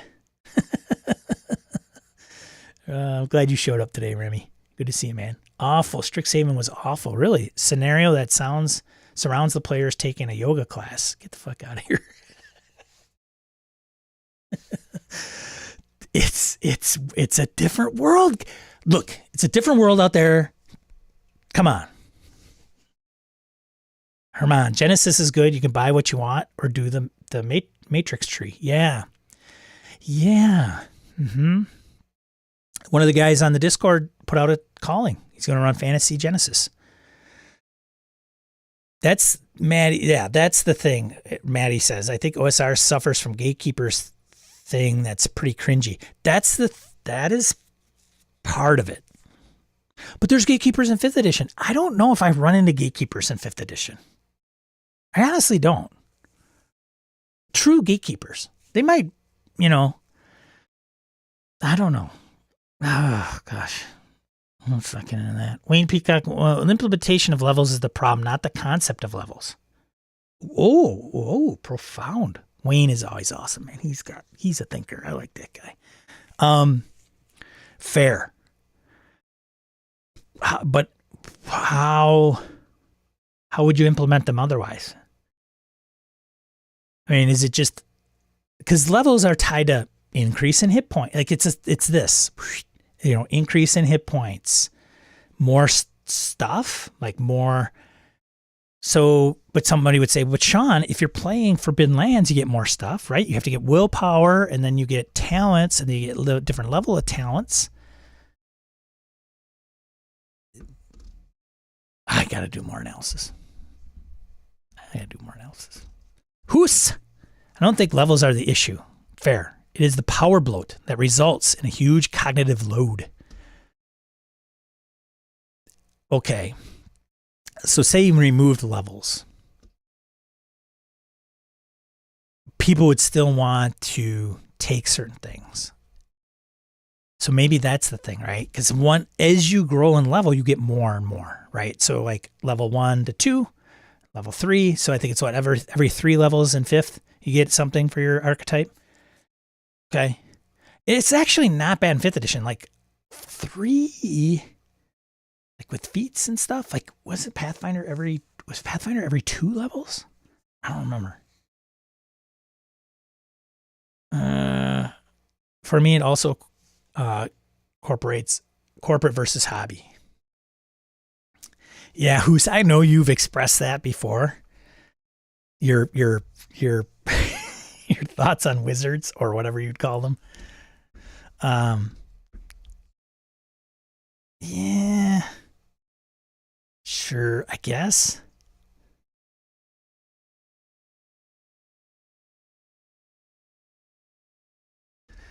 Ugh, another debate. Remy. Okay. He's replying to Maddie. Roger, I think tunes come from MMORPGs. Maybe. Doc does play a lot of MMORPGs. He plays a lot of computer games. Maddie Q, D&D Beyond is going to farm the shit out of the algorithm. Say goodbye to what you know as D&D. For sure. Tunes is an MMO thing. Probably. Yes, please stop. Arrogant is one of those guys.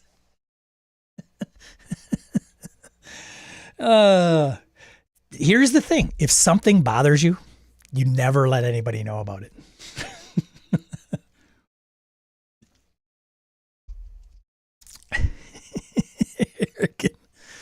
I had an inkling it was. Anyways, Tombs came out of MMO. Okay. All right, we're on tunes. Got to speed up here. Ty Prunty, what are you doing here, buddy? What I would change in 5e, simplify, streamline, basically make it into ICRPG. It's already done. Well, that's the thing, right? Like, as things progress, I mean, how different is it going to be from some of the other games? You know, the initiative system is from ICRPG Master Edition. Roll a d20, unmodified. Whoever gets highest, that's where it starts. Go. But what are the problems that they're going to try to solve is one of the questions. Like, what are they going to try to solve? What are the problems that they're having with 5th edition? I don't know. Like, I don't play it enough to say, hey, this is a problem. Some of us would say, well, it's this. Sean, obviously. Dorigo. What's up, John? Morning. I think of WoW when I hear tunes. And good morning. Thank you. Yeah. Okay. All right, I'll take a poll. Okay, I'll take a poll. Because when you start this stuff, you don't know if anybody's listening, but then you get a community and then you're like, hey, you don't want to piss off your community. So we'll take a poll. How many cannot stand the nomenclature tunes as it's referred to characters? Rolling up characters, rolling up a tune. If there is an overwhelming stop it, I will find another word. I'll call them ciphers. Let's roll up a cipher. There you go. Solve that.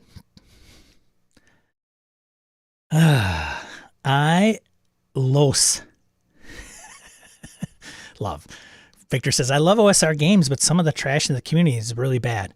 That's where I think the community needs more people like Victor, more people like Kerrigan, Mirko, Farty, right? We need to drown those guys out. We just do. It's so hard because if somebody has a bad experience with somebody and then you tie it to that, like there's this weird, goofy connection, right? Like here, I am player. I play 5th edition. Oh, there's this OSR thing. What is it about? Old school stuff. Great. It's a different style of play. Awesome. But you can't play because you like, whatever. You've got purple hair and you believe wheelchairs should be in fantasy games. Sorry. Oh, that's what OSR is about. Okay. Join another community, run at us. Hey, we play OSR. Oh, no thanks. Why? What's wrong? Well, you guys don't like me. No, what are you talking about? Well, I talked to this one guy. I'm not allowed to play OSR. Like, it's just not for purple hairs and da-da-da-da-da, right? And I realize by just me saying that's probably offensive to some, but it's just a weird dynamic. Anyways. Na. They had a cartoon look into the PCs. Yeah. Manny Q, they are the exact opposite of gatekeeper.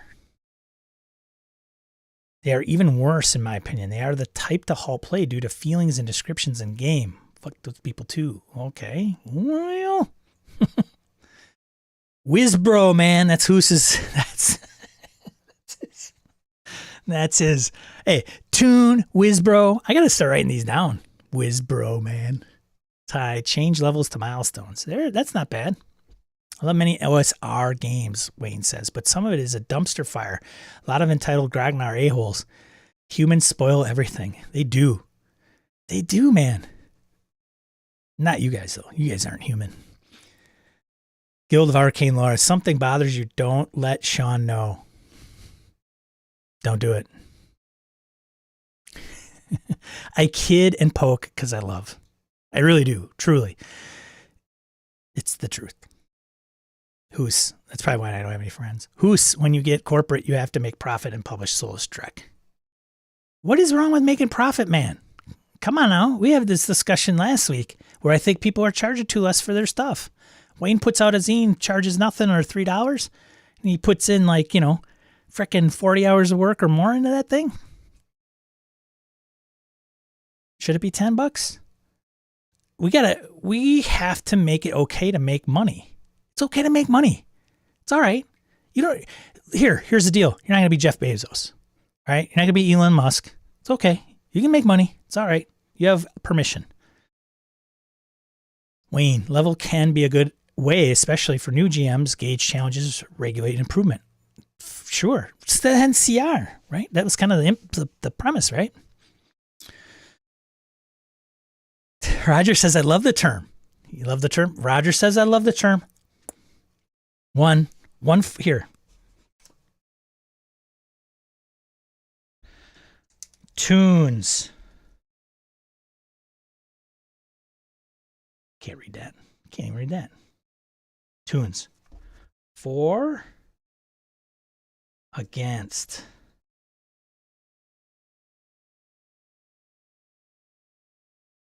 One for 4.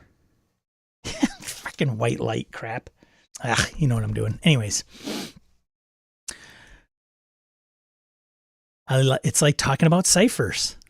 I don't mind too. Robert, 4. Indifferent. Remy, come on now. He abstains. All right. Herman, me neither. Okay, great.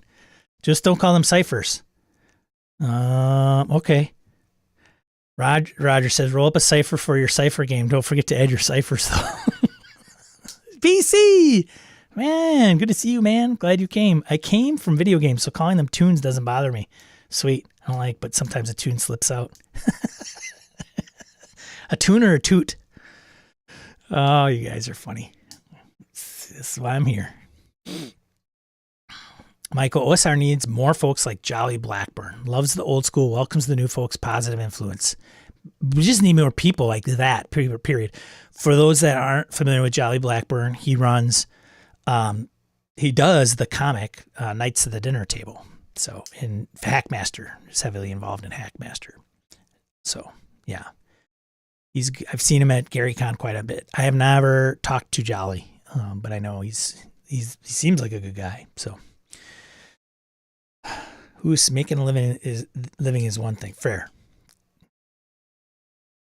You live, love to kid and poke. Yeah. Remy, well, there's a difference between small creators and large corporate entities. Fair. Reporting to shareholders is something completely different. All right. I got it. Listened, heard, I hear you.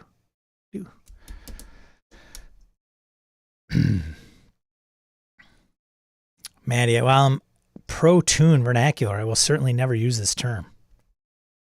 Add me to tune. I got to put Harrigan down. No, against. Ty, you hit on a topic I've thought about on how we use. Come on now, Ty. How we use the same word to describe. Why does each game designer have to change a word? Why call game master to dungeon master to referee to whatever? I'll tell you why. Because dungeon master is proprietary, Ty. That's IP. That's only D&D. You will not find dungeon master used in another game. There you go. Answered that one. But yes, in other terms, it may also, like, if you call special things in a book special things in there, then it's IP, right? I can't use ciphers in another game because that's inherent to Monty Cook. Tomato. Drio, why'd you put tomato twice? Small creators should get more, and large corporate entities who tend to have higher prices should ask for less. They get volume after all. Oh boy. There's a whole can of worms there. William Thorpe, tunes. Took some getting used to. All right. Ty, you hit on a topic I've thought about on how we use the same word to describe. Oh, did I just read that twice? I did. Why? Sorry about that. Because we don't have a universal language amongst the gaming community. Terms are also game flavor, for sure. I just talked to 1,000 other RPers, Sean. They all hate the term tomb. Score it. I think this is my current tally, just so you can see. Here we go. 4 tune. And against 1K. Noted. We don't need one term for game master. I love keeper for COC, handler, and Delta Green, etc. That's another thing too, Ty, and Harrigan brings up a good point. There's an aesthetic, right? There's trade dress, there's a theme, there's tone, there's different things in a game. If everything's a game master, then there's no difference. So the diversity from some of these terms actually may enrich the game, honestly. That would be my biggest argument. So I think that one's... I don't think it's that bad. I don't think it's terrible overall, right? But can we just say one thing? I'm just going to say one thing right here. Can everybody agree? You guys are smart. I am open to criticism and feedback and saying I'm wrong and telling me I'm wrong. Can we stop calling Wizards of the Coast a monopoly? Can we just do it? They're not a monopoly, okay? As it's the term... That's the thing. It's using these words in the wrong way. Wizards is not a monopoly. We stop using that. I've seen it twice yesterday. It drove me nuts on Twitter. They're not a monopoly. If somebody said, no, Sean, you're wrong, please explain to me how they are a monopoly. Educate me. I'm here. Hate them, love them, indifferent. They're not a monopoly. Thank you, Michael. God, can we just establish that? Can we correct people? Can we give them the meme? You keep using that word. I don't think it means what you think it means.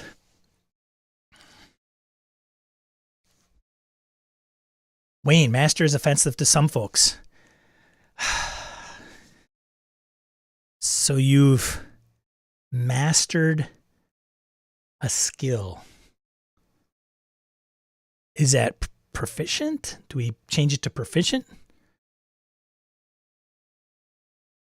Yeah. Yeah.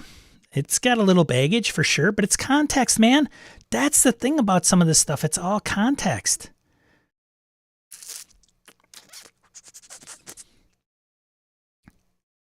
Count me against Toon.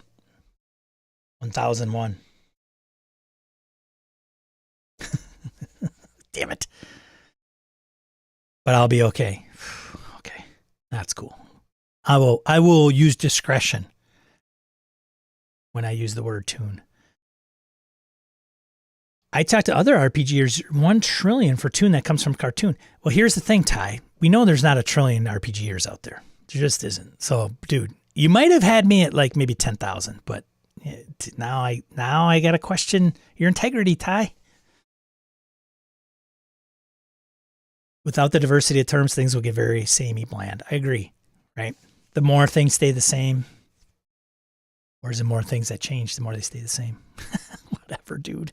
Oh, man. I'll run around and chase my tail all night. Judge and referee are more accurate. They're definitely a gorilla in the room, but not a monopoly. Yes. They fit the first part of what a monopoly is.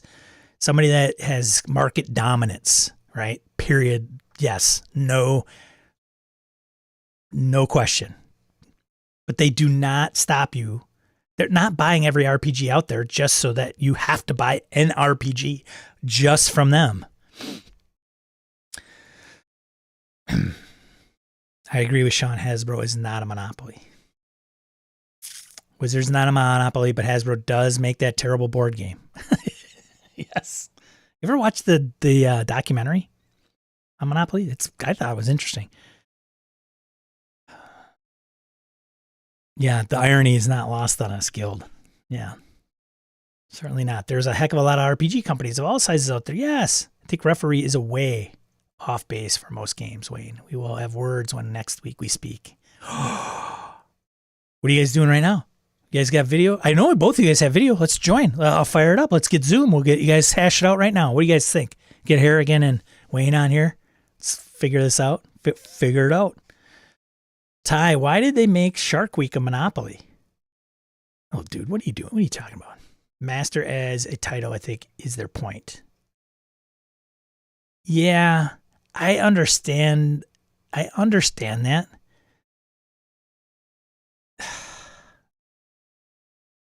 Yeah, it's a game master. Game master. Yeah, I don't know. I mean, the word fuck offends people. Sorry. I don't know. Master is a weird one. Because it's got a couple of different meanings, right? Who's Carl Toon has been? See above comment and I roll my eyes. Yellow card. Pistols at dawn. Bourbon at sunset. Sweet. See, we could all come together and just drink liquor at the end of the day. All right. Okay, here's one thing I got to say. Master and other things that people get probably their underwear in a bind about. There's hills you can die on, and there's hills that are not worth dying on. And I think lots of things that we do in life, we really got to figure that out. Figure it out.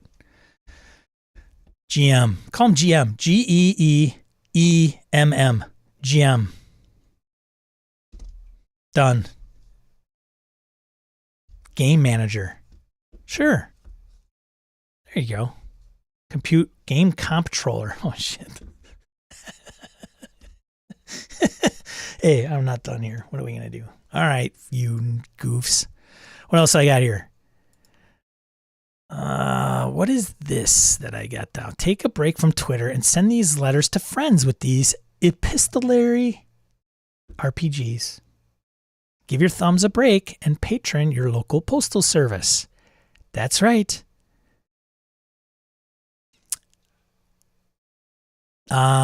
Tabletop games site chock full of activities that ask its players to roll dice, flip cards, and shuffle meeples at hours at a time. But if even the interminable backlog of board games and tabletops RPGs can't tear you away from refreshing your feed one more time, might I suggest writing a letter? What? That's right. RPGs where you write letters. Crazy. Epistolary games or letter writing games are a small but passionate subsection of the tabletop space that design experiences around sending messages between two or more people. This can be via mobile message apps. I think it's too expensive. Postage, nah, too much overhead. Can be via mobile message apps, emails, and online communities. Oh, sounds a little like play by post. Oh, there again. During a period of reflection on our collective relationship to social media, it can be refreshing, even healthy, to craft a tangible, thoughtful missive for someone else.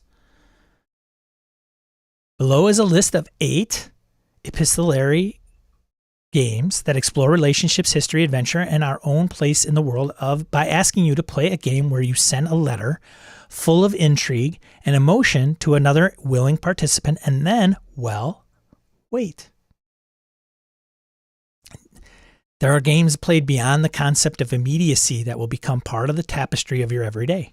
And there's something special in that. Tiny moments spent wondering, the thrill of finally receiving a reply that we should all experience and cherish. What? Hoos knows. Hoos knows. And I'll say, I'm calling out Hoos because he was a Marine. He served in the military before the digital age. I define that as probably prior to 1995-ish, right? Letters, man. Mail call. Basic training. Getting a care package or a letter in the mail is, I'm telling you, nothing else like it. It is lost on us today. There you go, buddy. It is lost. Dude, don't make me not like you. Marines. Oh, they're so crazy. The art of writing letters, man. Love and barbed wire. Let's start with setting most folks likely already associate with sending letters home. World War I. Love and barbed wire puts one player in a trench somewhere in the European countryside while the other waits back home to hear off of the reportedly horrific conditions soldiers often endured during the Great War. Deck of cards provides the prompts for your missives, which is kind of like the solo game that I had played online here on this channel. Time to Kill, probably. But how they play out and what it means for the love shared between the two players will be discovered over the course of play. This game, designed by Alex White of Plain Sailing Games, was originally designed to take place in person, but mailing letters back and forth makes the pining and anxiety a tad more historically accurate.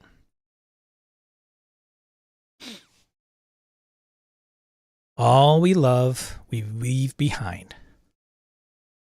Ever wonder about the family and friends forgotten in the wake of a hero's call to action? Single-player letter writing game, All We Love, We Leave Behind, will have you answer those questions through a series of unanswered letters sent to someone called to a higher purpose. King called to war, scientific vessel on a one-way mission, or a child finding their place in the world. These games, they're slow, methodical. The pen to paper, receiving it and reading it, never will you experience anything like that, I don't believe. Even play by post, Harry, gonna love you, man. You could play by post in doing these things, but I think even the only thing with play by post, and I say this in the fairest of ways, it's very much, it's close to this. It's not the same. Like sitting at a keyboard, logging in, typing your actions. There is some, yes, you're going to read it and absorb it, and there's a different way of consuming it. Like you consume this, the written word, and reading it, where standard role-playing games at the table or done over virtual, it's a different way, right? There is a different method. There's a different piece when you're reading it and consuming it through reading. But this is even one more level. Like even writing it, handwritten. Like I can't even what the hell? Like this guy's got shitty penmanship. Even when we write letters now, we don't write them, we type them out. Dear Elizabeth, obviously you got a few themes behind these. Originally submitted to the 200-word RPG challenge, Dear Elizabeth tracks the friendship of two friends in a Regency-era novel sharing their heart's deepest hopes and dreads through the post. Interpreting the events of your real life as if it were the plot of a Jane Austen story. So there's a certain theme between a lot of these, right? We played, God, was it Diplomacy? A buddy of mine, I don't even know if he came up with the rules. I think I still have it in an envelope here.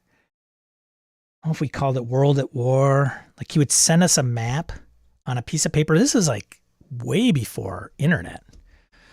And you write out your moves. And then if you were being diplomatic, it would be like, okay, this is what I'm going to do. And this is what I propose. And you would mail that letter to the other person and they would come back.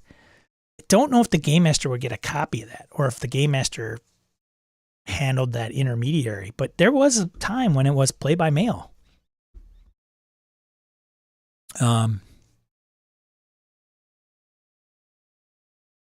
Who did Tunnels and Trolls? They did play by mail before anybody, and for a long time. I think they were still doing it at the end, near end, right?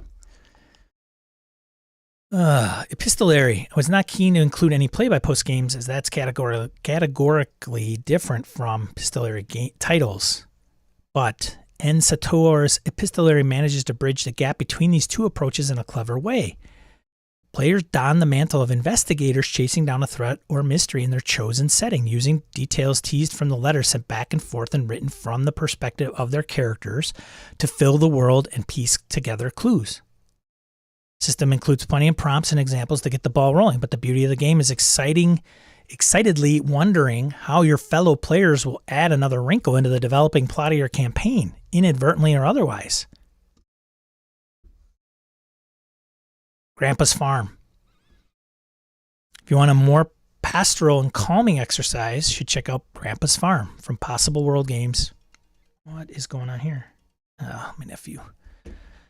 Such as Stardew Valley and Harvest Moon for its design. It begins with a familiar setup. Draw a card and use the corresponding prompt to seed a letter describing one season's efforts to revitalize your late grandparents' farmstead. The fun twist here is the addition of festivals and events that can modify the deck of prompts, and both players will compete with each other, top prize, or trade goods for bonuses. It ain't much, but it's honest work, as they say. Say what you mean. Love and yearning. Get weird and angry. Let's get weird and angry, fraught and bubbling with words left unsaid. Both players are wizards navigating the choppy waters of your relationship through letters. Anybody read Screw Tape? Screw Tape letters? C.S. Lewis? The players are free to interpret this as outright rivalry, simmering hatred disguised as passive aggression, or the frustration of a love without the words to be properly expressed. Rethel says the game was inspired by a season of actual play series Friends at the Table, so the truth is probably much more complicated. Have I been good? Dog and human partner simulator. Have I been good? Ask two players, one of whom is an actual dog, to spend a day together as they normally would. Then for the human to write a letter to themselves from their canine companion's perspective. It's an exercise in interspecies empathy for folks who often wonder what their animals dream about, or if they wonder in awe at our having thumbs. This game can be silly, but has the potential to unlock some powerful and tender feelings about the creature we share life with. That would be a good Twitter, honestly, right? There's already some that are out there like that, probably. Signal to noise. What do you say to someone you love but will never see again? How do you reconcile a loss with nobody to blame? These might be some of the questions raised during a playthrough of Signal to Noise, a game of letter writing between an interstellar explorer and the person left behind on Earth. As time passes, each letter will become garbled by the vast distance until the accounts of both everyday activities and wondrous discoveries are rendered incomprehensible. What? Lunar Shadow Design's exploration of a doomed relationship playing out across the stars was a project in 2022's Zine Month initiative and is prelude to a future RPG project. I gotta say, I don't know if I would delve into any of these, but it's another way to game. Now, some of you might say, well, I don't know, Sean, that's not really a game. It's not really a game. It might not be your type of the game that you want to play, but it is interesting. You know, I haven't read the rules to some of these and what that looks like, but that is a whole nother experience, right?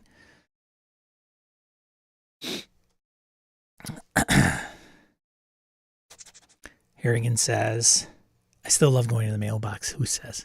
I would if I didn't get so much junk. Harrigan and I played in a game of the Jane Austen RPG, Good Society Con. In the last phase of the game, we had to write in-character letters to one another. It was awesome, and my retired British officer ended up with the lady's hand based on my letter. I loved it. Letters, care packages at Basic were the shit. Dorigo, yeah. Thank you for your service, buddy. It's just something where I don't know. I don't even know if military guys like got a Dear John email. It's, crazy. Thanks, Ty, appreciate it for the play-by post. Yeah. Oh, that's all Harrigan, by the way. I'll give him all the credit. William, I've got to head out. See you, buddy. Have a good day. Thanks for joining. Remy never did get a care package during Basic. Might have been the fact that I was older than a typical recruit. Not the same when you've been out on your own for 10 years before joining. Ah, Remy, you were the old man. We had one guy that joined, I think when I wasn't even 21 yet. And we had a guy who probably joined and he was probably 30. But now looking back, we probably thought he was like 50. He just looked old. Called him Pops. Pops. Harry says, however, I've been using computers to write letters since the early 90s. Typewriter too, right? Also, highly recommend one-on-one noir games where the player can write the first person voice. Really fun. I read them. Screw Tape. Yeah, there we go, Ty. Love it. We'll check into it. Nice. Yeah, Screw Tape letters. Two devils, right? Trying to win the soul of a person. Where? Okay, let's see. I got one more. You guys may not know this. I'll get this thing out of here. So, I don't know if you know Start Playing. You may be registered on it. That is the website where you can go and become a game master. Professional game master. Start playing games. Tabletop RPGs run by professional game masters, right? So here's all these posts, is how much it costs. I do have an account, but I haven't added anything to it. It's just kind of sitting there. Hosting, where do I play? How much does it cost? What are games like? Here's all the game masters, feedback and their reviews. Have a game in mind?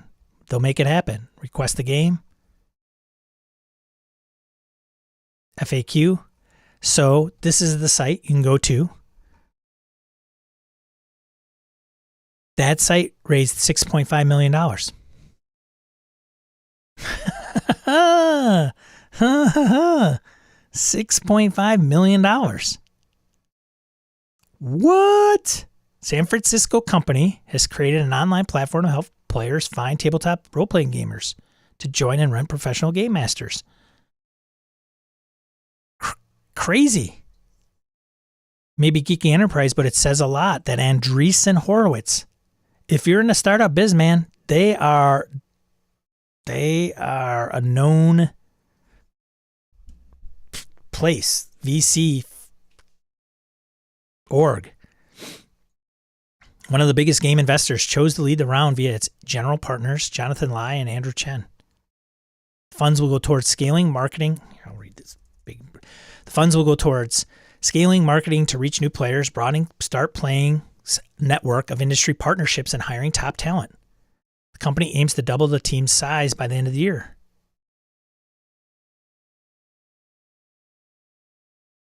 What am I doing? I'll go to work for these guys. Hey, you guys hiring? Literally starting a company where your service is game masters, dungeon masters, game referees, adjudicators, whatever you want to call them. That's what do you do, Sean? Well, I own my own business. What's that business? Well, I've got 10 people. They're all professional game masters. So we charge a rate per hour, and we run role-playing games. How is it different than a magician, clown? Sometimes we're magicians and clowns. Landscapers. Although one could argue landscaper, it's a little bit different. But service industry. We're investing in putting together a world-class team. We believe this will be key to maintaining Start Playing. We're going to pay you $30 an hour. Full benefits. You have to run 40 hours a week of games.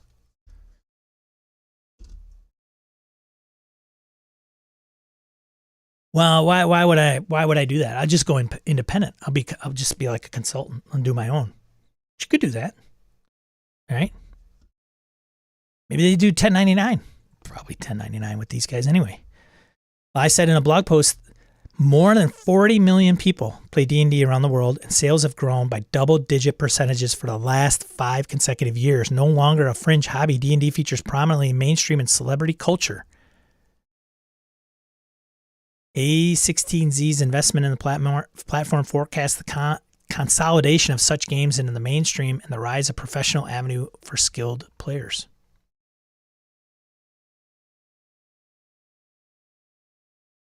Beyond growing a user base is about community. Okay, maybe. Whether it's helping game masters and players find each other or collaborating with industry partners, we're proud to have the opportunity to bring people together through the power of games. Founded in 2020. 2 years. 2 years, $6.5 million.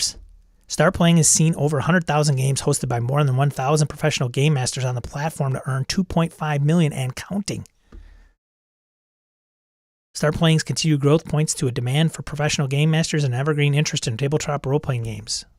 All new users that join Start Playing almost have never played the game. The tabletop role-playing community is at its best when it's inclusive. We want Start Playing to continue breaking down barriers for new players.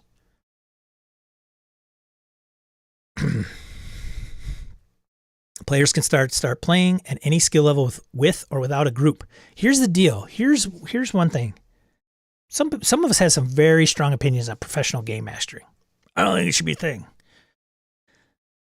It changes the way people run the games. But here's the deal. When you say, well, I can just go on Roll20 and answer a personal ad. I can just go on Sean's Discord or the BS Landia Discord and find out who's running games and check those out.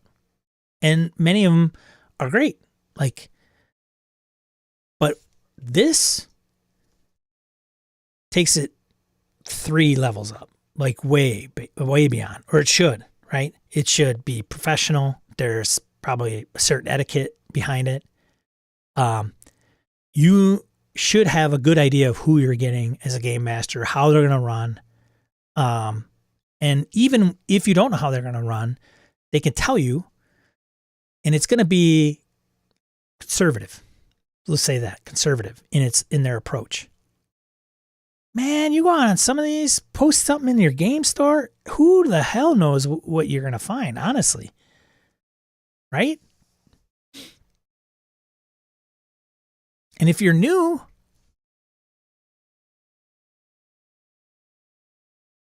maybe you don't have a game group.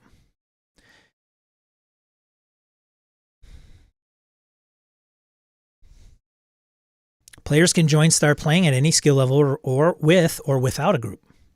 They could choose games based on their genre, preferences, play style, whether they're seeking one and done or a long-term campaign, filter based on what best fits their schedule. The experience is highly customizable.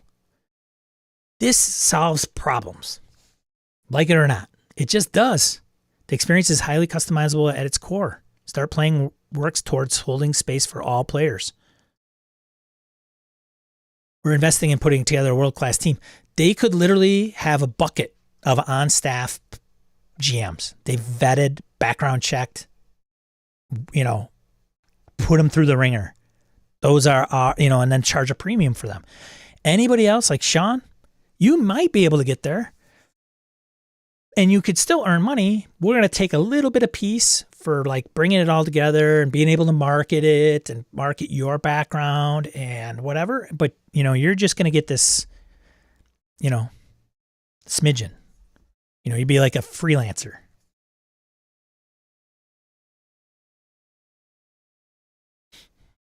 Here it is. Start came from a common problem around March 2020 at the beginning of the pandemic. My friend and I had a problem looking to find a game master online to run D&D for us. And we struggled to find one. We looked through a couple of Discord channels. We looked through this one place called D&D Beyond, and they had a forum where we posted, which was very awkward. My friend posted on Reddit. We still struggled to find somebody. Dudes, I'm telling you,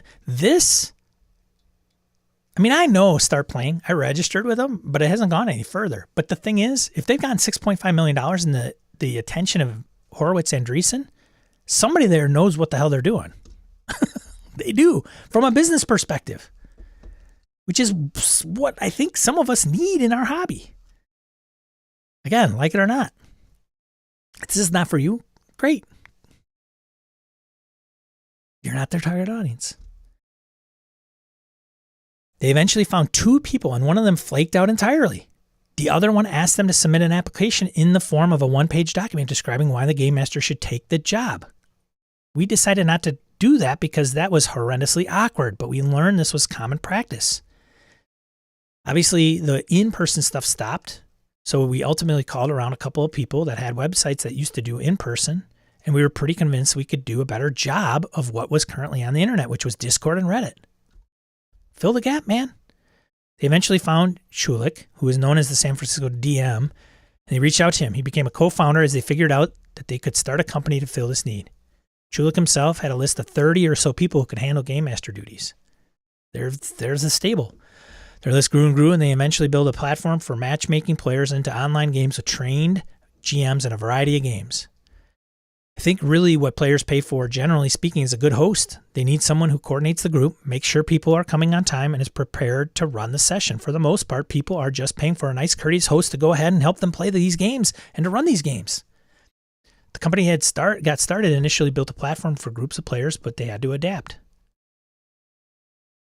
The team has grown to 6 people. Most players who come to the site come as single individuals looking to both learn and find others to play with. They had to re-architect everything. Right? The idea of people coming as individuals, coalescing them together in groups, and then pairing them with GMs. They raised the money in a small angel round. Players will engage in campaigns that last for multiple sessions, blah, blah, blah. Today, the company's grown around 600 game masters playing on the site on a weekly basis. Many of them play D&D, but they have expanded beyond that. Some people just enjoy watching the gameplay on Twitch streams. Game masters set their own price, $15 or $20 per person per session. The vast majority of people are playing online. Engagement was enough to draw in the interest of investors. Article brought to you by GamesBeat, VentureBeat.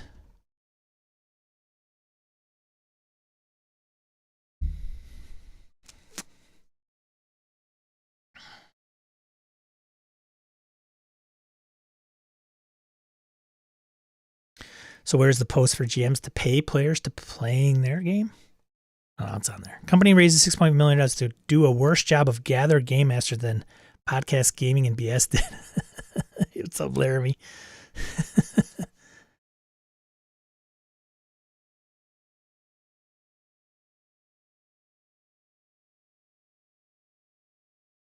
Yeah, Dorigo. It's a different world, man. This would never happen like in the 80s. It's just not there. Can you sue the GM for doing a bad job? I'm sure there's a release. You eat the steak, dude. You eat the steak, you got to pay for the steak. Even if the steak sucks. Maybe they got a guarantee. Play the first 2 hours. It's not your jam, you leave. It's not for me, sorry. And you don't, maybe that's in there. I don't know. Laramie says, I disagree. I could pay to play, but it's better just be worth it. World's Mastery, handcuffs, etc. Handouts, handcuffs. That's a different game. Sorry, buddy. Remy, interesting, playing by the adventure. Here's the thing. I put out a poll. Okay, so some of you know I'm doing GM Mastermind podcast. And I asked for show topics. And I asked for people who wanted to be a part of the show. Like be on the show, lend their insight, right, into game mastering, whatever the topic is. Still doing that. I think I got, 12, 19, maybe, 12 to 15 game masters. Like, hey, I'm interested. Topics, I got 4, which is fine. It's okay.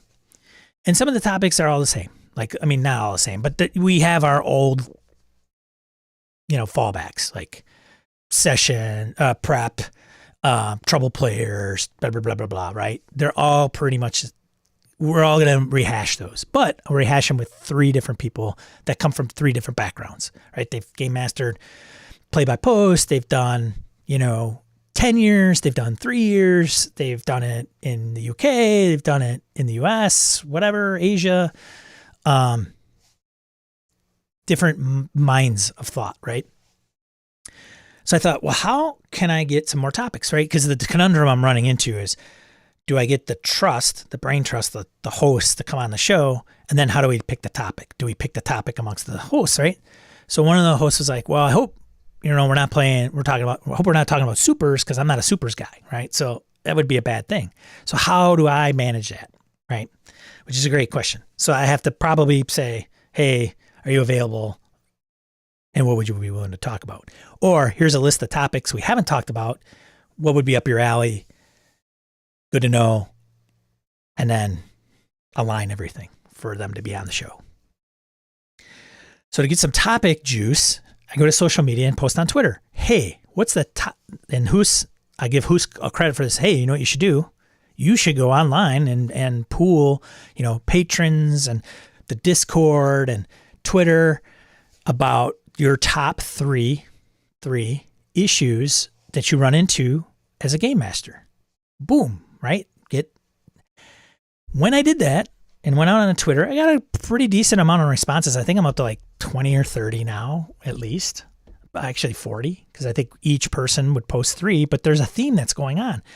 And one of the themes is they're tired.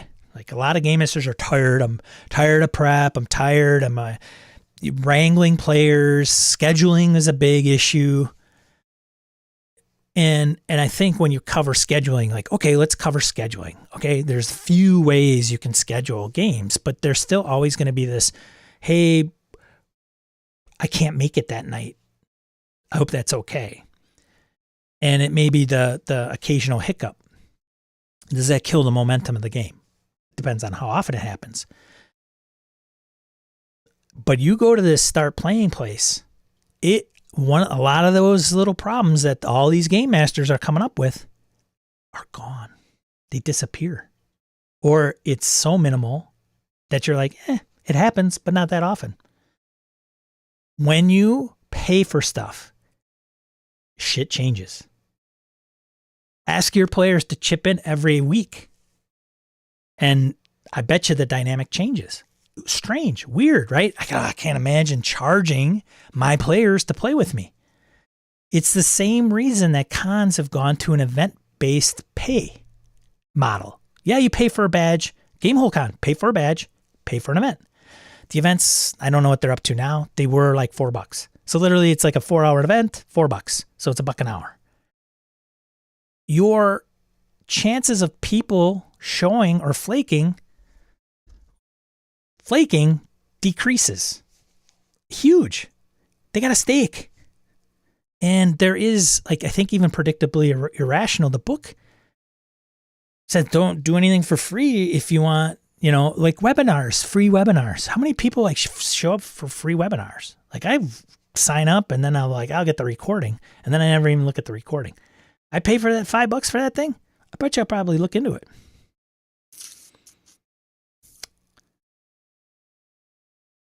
Ty says, I'll never pay. That's against the soul of gaming to me.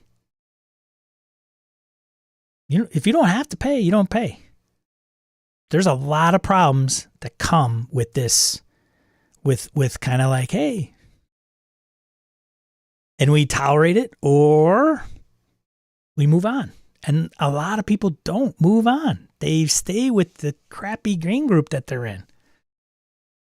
And I don't say the people are crappy. I just say the group dynamic is crappy. Like it's not all understood by everybody at the table or in the group. He says, of course, but I've stopped going to certain establishments due to bad experiences. Is start playing more like a specific restaurant in your mind or more like restaurant industry as a whole? I don't know.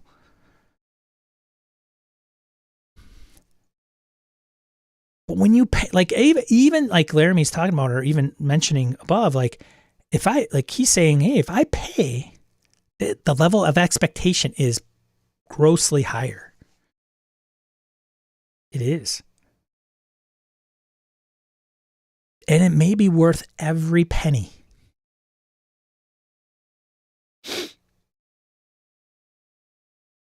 I'm all for it. Grows a hobby. Here again, boom. If it's not for you, it's not for you. That's okay. That's okay. We all know that. Like one game is not for you. The method of play is not for you. Being online is not for you. The virtual tabletop is not for you. Paying to play is not for you. That's cool. That's the beauty of all this, is that it's not mandatory. You don't have to play online to play a role-playing game. However, can it open up things? Yes. Fact. It can. Ty says, he's still here again. Okay, Ty, Sean, I looked for the post. I could not find it. What post? Oh, on Twitter. I haven't posted it to Discord. And it's under Gaming and BS because I have a bigger following there. Handcuffs Game Mistress. Yeah, he caught me. Todd from Hex's Press streams reading Reddit OSR. Hex Press.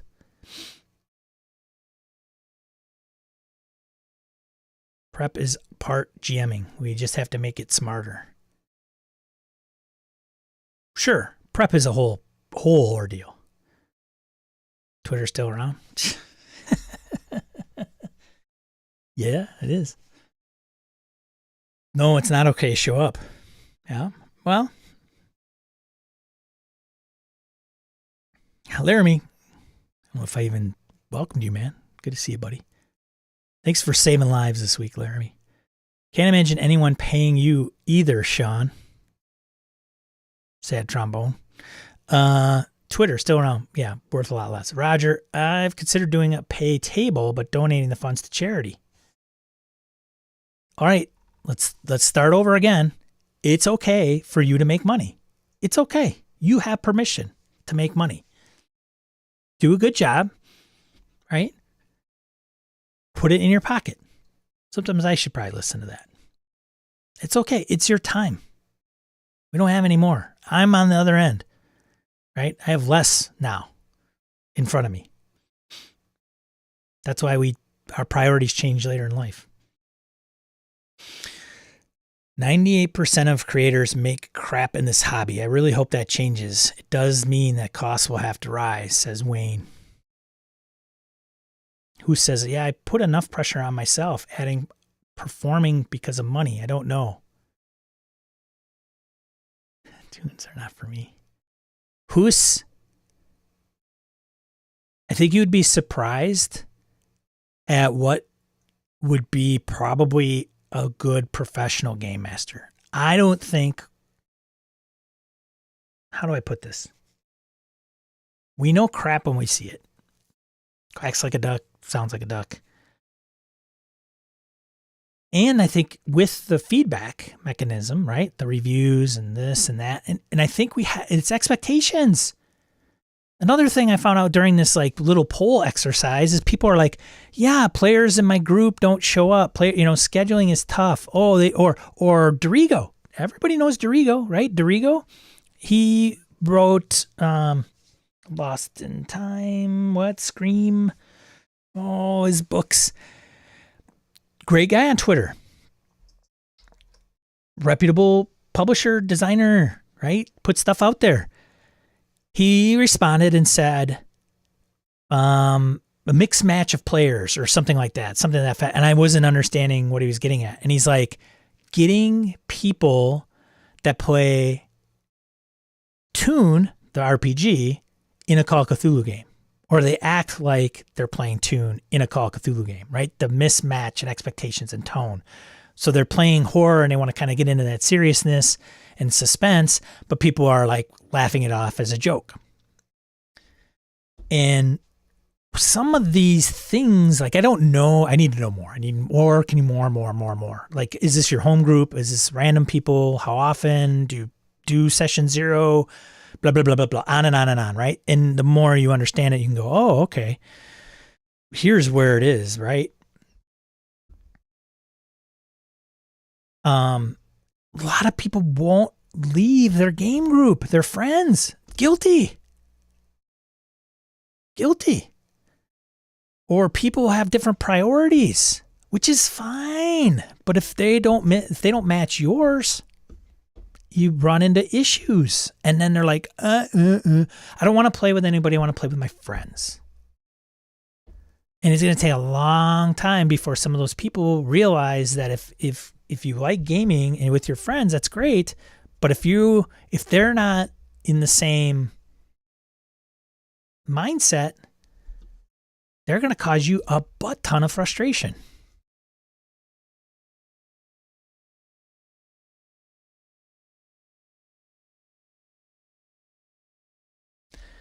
Laramie, doesn't hobby versus making money bring us back to a couple weeks ago? No. Yeah, this stuff overlaps. But yes, the money and charging more and doing all that stuff. Like I went into Noble Knight and something came up, but this whole subject came up again. Like the book cost of a book or something I was looking at and thinking to myself, maybe it was when I bought this. Maybe it was one Band of Blades. And I was walking to and I've seen this before. Like I probably was like glossed right over it, but I don't know if I ever picked it up. Like this thing is a freaking beast, right? It's 300. It's got an index. Before the index, it ends at page 442. Like this is dense, and I'd say it's pretty fair quality. Like it's glossy pages, black and white, right? A lot of hours went into this thing. $40. If I went to the UW bookstore and bought a book that was exactly this size and format, it would cost me like $140.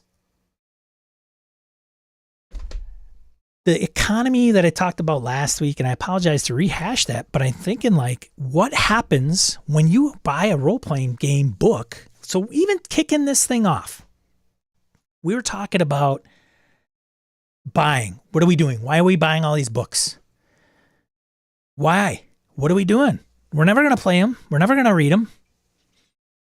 We keep buying them all the time. Would you do that if they were $150 each? Whoa, I don't know about that, man. $150. That's expensive. Oh, MCDM, $70 for a PDF or whatever, PDF for the hardcover and PDF. Whoa, that's a lot. Yeah, it is a lot of money. You could also go on, DM's Guild and buy all the $1, $2 modules. It would change the hobby. We would do more research. It's just another, I don't want to run down that road again. Enforcing tone can be very tough. Sean, we're in the Gaming BS Discord. Did you post? Ty, I did it on Twitter, buddy. Twitter. I didn't post it on our Discord yet. I will, though.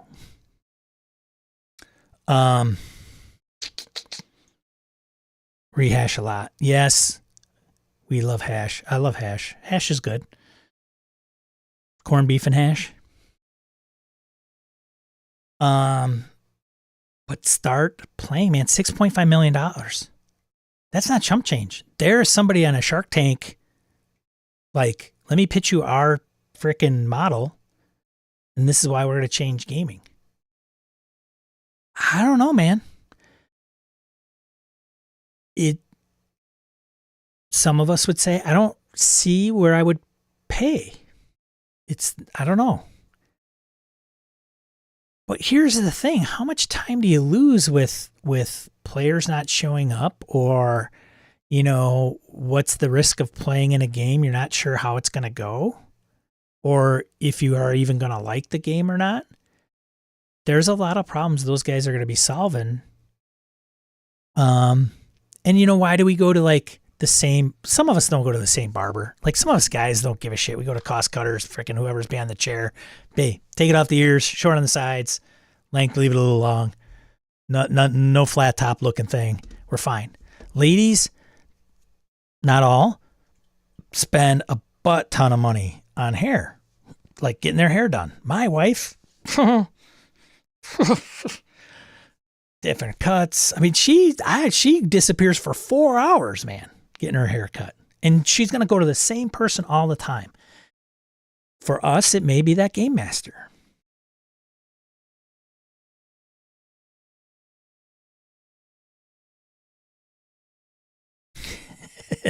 Right. Fair, Laramie. That's right. Laramie's got a mohawk. Punk barber. Yeah. So, man, I was like $6.5 million. Somebody gets it.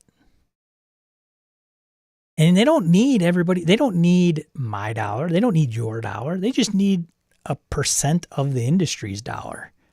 And if it's going to grow and grow and grow and people want to get into it and they don't know where to go and they want to have a good experience, maybe not excellent, not maybe superb or something, but a good experience, and they don't want to go on Roll20 or Where do I go? Roll 20? We only know roll 20. Where are the Ayers, man? Hi, Izzy. Hope you're doing all right. Stay in school. Don't do drugs. So I thought that was huge. So yeah, like I see, let's see here. Yeah, you bet, Laramie. Is Izzy roll? Did she role play? Did she play the games? Man, it was just so bummer that many people that responded to this, a lot of them were like, I'm tired. Yes. So what are the 3 issues you deal with as an RPG game master? Adult responsibilities. Got it. Prepping and prep work, game time. Not having enough energy. Here's my top 3 as well. I'm tired. Scheduling. Here's another one. Me too. Scheduling. Getting the group together. Scheduling.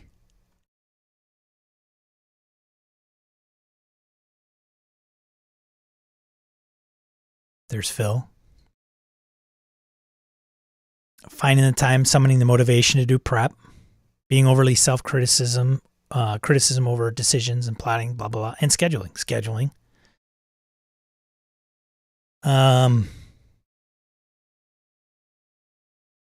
Delicate balance of wanting combat. Interesting challenge. Okay. Scheduling and adulting. Rebuilding an in-group person group after relocating. So Ethan's starting from scratch. Coordinating due to conflicts, scheduling. Resistance by players. Prep time. Hobbs, scheduling. Real life. Like, what is going on, man? Here's Diogo.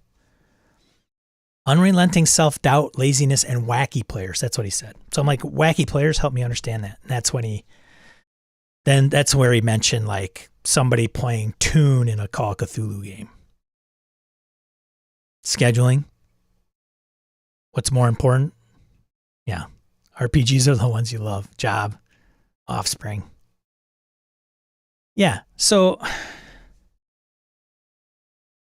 there's a theme there.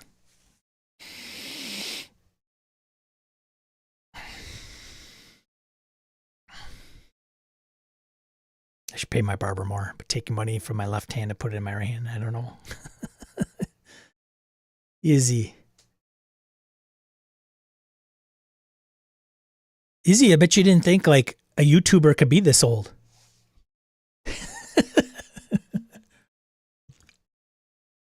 There was somebody I thought, I don't know if they're a gamer, I can't remember, but they were saying like and subscribe, because if I can get you to subscribe and I hit like 1,000 followers, I'll be able to smack talk to my kids, because they said that a guy my age could never hit 1,000 followers on YouTube. I was like, hell yeah, man. Click. Speaking of which, do me a favor, don't drop off and not like this. You can get a thumbs down too. I think Google sees it the same way. Oh man, Amazing Tales, sweet. Assume juggling schedules has to be number 1. Yeah. It was the demise of a group of mine. It just was. I was tired of chasing. And you know, you can set the date. Setting a date every other week or month, even month. If you set the date and that's the deal. And hopefully nothing ever comes up on that date. That's crucial, right? We all got to frickin' balance something, but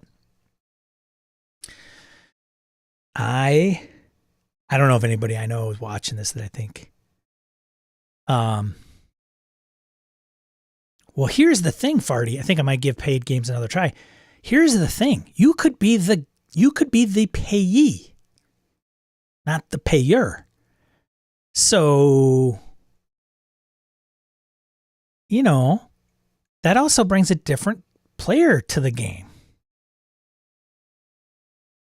The only problem is the player could still be a goofy jerk and they feel entitled because they pay.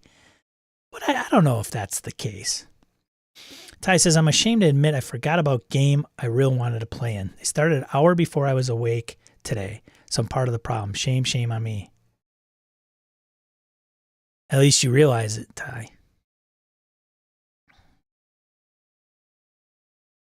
My group isn't 9 to 5 people. I work nights. There's a bartender, a grad student. Yeah. Well, the tricky thing is like, I mean, I've known two guys for over 40 years, man. Over 40. They're brothers of mine. They're brothers. They really are. And chasing them to schedule a game just killed me. It just killed me. That's 40. And they're still my buddies. They're still my brothers. They really are. But I cannot subject my brain to chasing that over and over and over and over and over again. Just can't. There is such, when Brett and I were talking about opting into a game, there is such merit to that. It is huge, I think. I think it's completely overlooked. But the problem is people want to play with their friends. Well, you can still be friends and not play RPGs with them. And I love playing with Jeff. I love it. Joe, Andy, love it. I can't chase them. I cannot post, hey, are you guys available, and not hear any response. Period. Like no response at all. Like, come on now. I know you get text messages. I can't do it. Run Forbidden Lands with 4 people that I think at the time I never met Wayne. Kevin might have played in a game, like a one-shot Star Wars game, maybe. Harrigan did. And then Phil, I think I had never played with. Maybe he played in a Star Wars game once, one shot. But essentially, I mean, just, you know, the relationship with those guys weren't deep. Like, I didn't know them for 5 years like I know these other guys.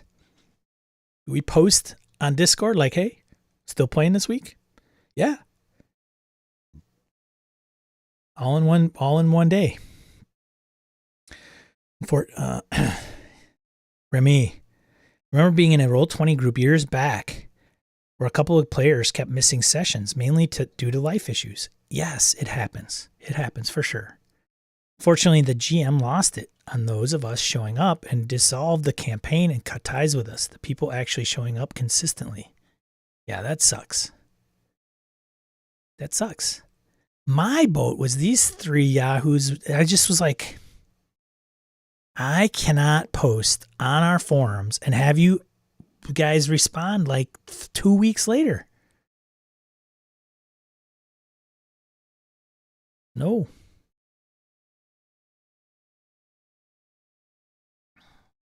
If you got a good group, great. Hold on to them. Ride them like you stole them. Ride your group, right? Ride them like you stole it. Whatever. And that's great. I think with some of the times that groups tend to fall apart is when things start to change. Like either they move physically, geographically, and it's harder to get to face. They get different jobs, like different real life impacts where they are in their life and what they have to do. It happens to all of us. And adapting to that is the trick. You know, my buddy Jeff was getting his master's degree. Totally get it. All right, when are you done? May. Okay, I'll hit you up in May. Are you guys wanting to play in May? Sure. Cool. Dropping a message in March. Crickets. Nothing. But what happens when you want to play a different game? I don't want to play a different game, Sean. I want to play a different game. I want to play 5e. Well, this game's really cool. I don't care. I want to play 5e. I don't want to buy any more books. I don't want to learn any new rules. There's another hot take that's out there. Ooh, Lord. Maybe I can find it. Ooh, Lord. Ooh, Lordy. Let me see if I can find what was that guy's handle. Shoot. I think I can find it. And he got like, his tweet blew up. Timemonger followed me. That guy.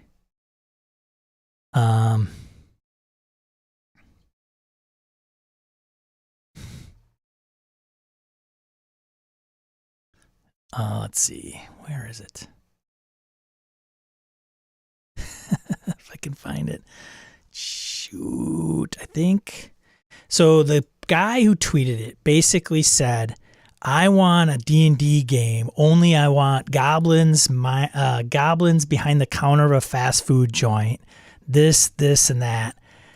And somebody was like, this is what the problem is. And what they were referring to, please tell me I can find it. Here we go. Found it pretty easily, actually. All right. So, Logan the DM. Where is it? Tweet. Come on, man. Where are you? He tweets a lot, apparently. The other day. Come on. Start something. Here we go. Here's the original. 2,000 likes. I want modern D&D. I want to cast spells and shotguns. I want trolls who drive Ubers and angels who work at public libraries. I want to tell a story about turning to a vampire and now you take night classes. Yes, I know their games exist, but sunk cost fallacy and junk. And he mute the tweet.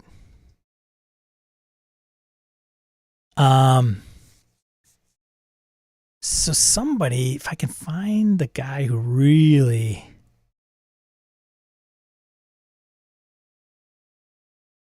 Yeah, I actually posted this. What John posted, like Everyday Heroes, D20. Modern, right? Somebody's like, hey, D20 modern. He's like, actual D&D, I have all these damn books. I want to use them for something modern. So, of course, people chime in. And there was a hot take. Somebody was like, this is the problem. Let's see if I can find, shoot. I can see his icon. I recognize it. But anyways, they were basically saying like, oh, I see. So they aren't willing to try a different game, but they just want D&D to do something else. And to me, it didn't matter. Like, if this dude wants to just D&D and change it, and there's other games that do exactly what he wants and he doesn't want to play them, you know, whatever. That's fine. But I think everybody, like this one guy was really butthurt and saying, well, this is what's wrong with the 5th edition crowd, because they say they want to play a different game, but they don't want to, and then they just keep shilling their money towards the Monopoly.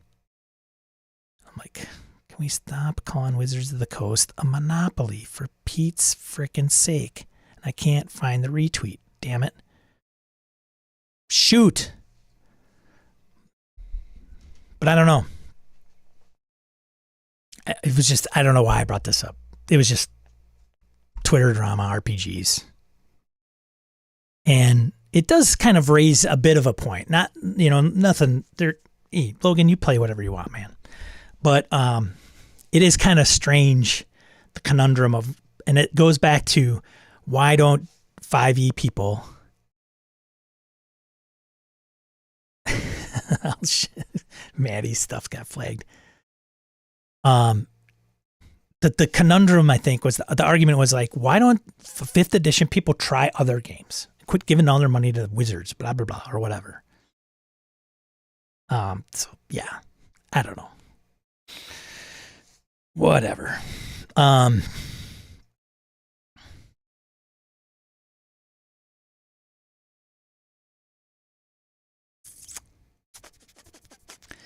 Remy says, yeah, going back to the pay for game mastering, there has to be an expectation of people responding promptly. You wouldn't ignore your boss, coworkers, so why your game group? Or your best friend, man. Why would you, like, I don't know. Yeah, I don't know, man. I don't want to run any games other than Savage Worlds, but I'm game for playing other systems. Burdell says, same problem. Stop chasing friends. Started hosting on Roll20, more players than I know what to do with. Missed playing in person, started hosting at library. I'm lucky if I'm lucky, I play in person with friends once every 2 months.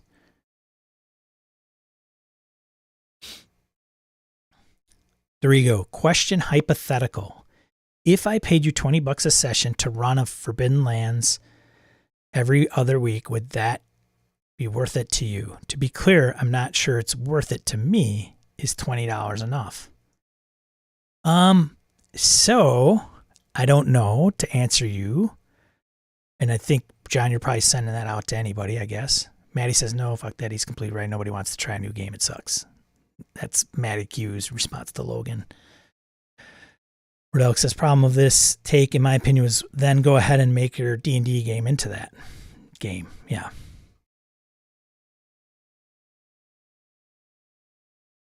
Maddie. That's all right, Maddie.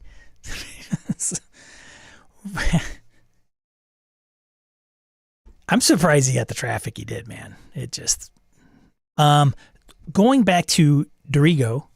So there's this guy who I'm gonna talk to. I'm gonna talk to him. I'm gonna get him on the show. Where are you?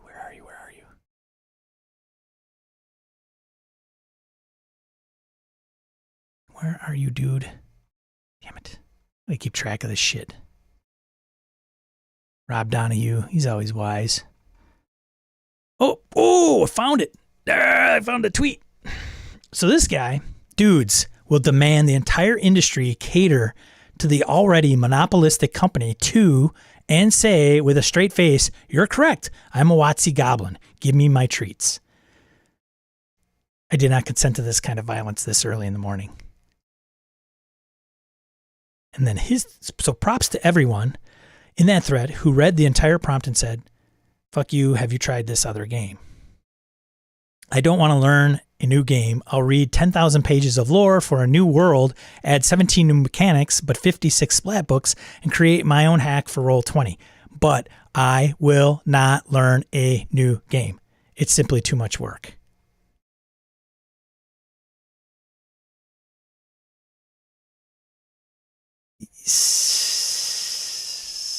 Oh, yeah. I don't know, man. Oh, so let me get to the guy. Oh, I'm going to have him on. Yes, I think he is on here. Where is he? Gotta find him. Shoot. I know I responded to him. He's a professional game master. Oh, I know what I can do. I know where he is.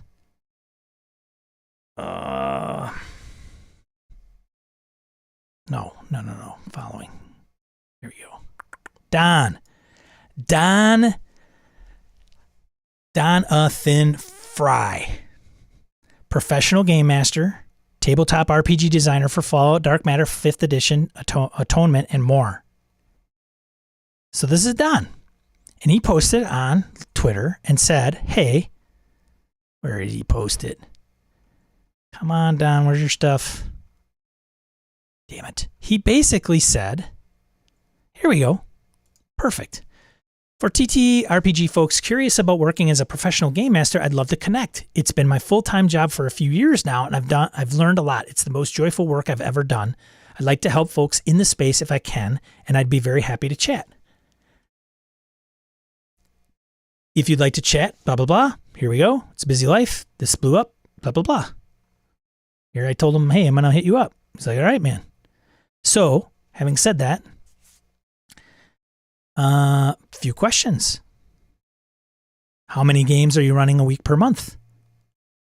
Recently, I was running up to 21 sessions a month, which was too many for my level of prep and effort. 15 sessions per month is my sweet spot if I'm not working another side job like writing or game publishers. I'm working on finishing a big book right now while running 11 per month. What is the difference in your game prep? What software do you use? Also, what prices did you start out at? Did you charge the individual or the group? I use Discord and Zoom, blah, blah, blah. Rates began at $250 per session for the group after building experience and examples of my style. He does have an acting background and run audio. That's something what he does. Somebody else asked him about rates too. And what he was saying that at some point was that, here it is.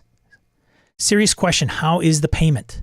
And how much do you prepare? So what is the total hourly rate usually, preparing plus running the game?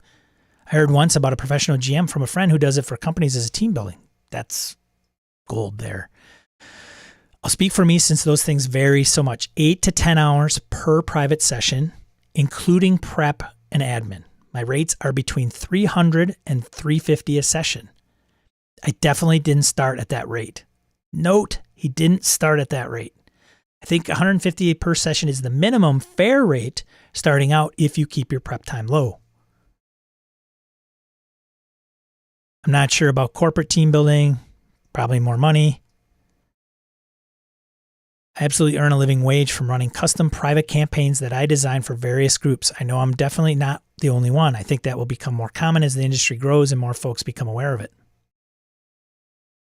Guy here says, I've got pretty similar rates, currently running 8 to 10 sessions a week. Definitely a living wage, especially when coupled with things like sponsor deals and partnerships. I'm going to have this guy on the show. Maybe not here. Maybe on here. I don't know. Maybe I'll get him on a Saturday and go, hey, man, I stream on Saturday mornings. You want to talk about professional game mastering?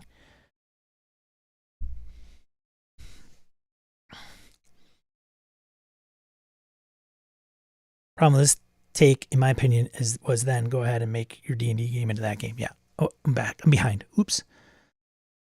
This could be your answer to the job situation. Yeah, I would be afraid that it would be too much. Like sometimes I gotta talk to some people about a Delta Green game. I haven't even getting my shit together. I think they're making more than $20 a session, aren't they? Yeah, for sure. So there you go. 150 a session. So you're talking what? What's a session, right? He didn't even define that. But I'm guessing a session's like 3 to 4 hours. Here's the thing. What's a living wage, right? Where you are, it's going to factor into play, like the cost of living and what you have to buy and, what you're trying to do and what you're trying to achieve. I looked into podcasting and becoming a professional podcast engineer. And the way you try to look at your hourly rate is how much you want to make a year.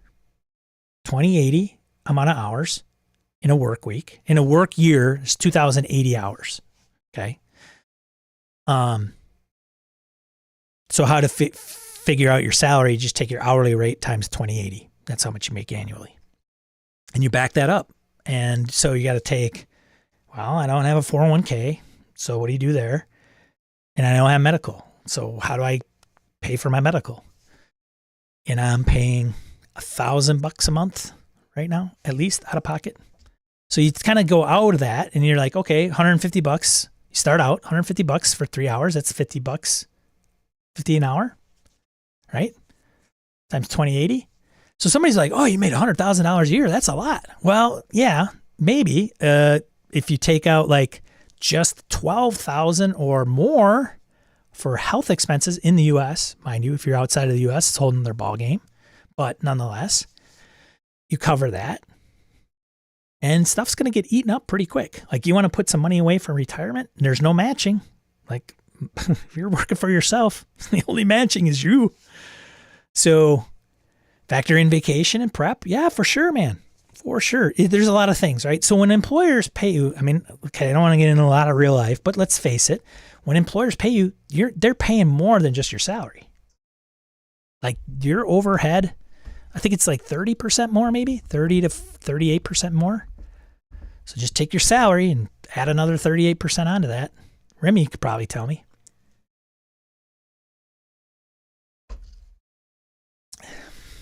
But can you survive? Probably. Do you have to hustle at the beginning? Probably. A lot of entrepreneurship is hustling in the beginning. Nothing comes easy.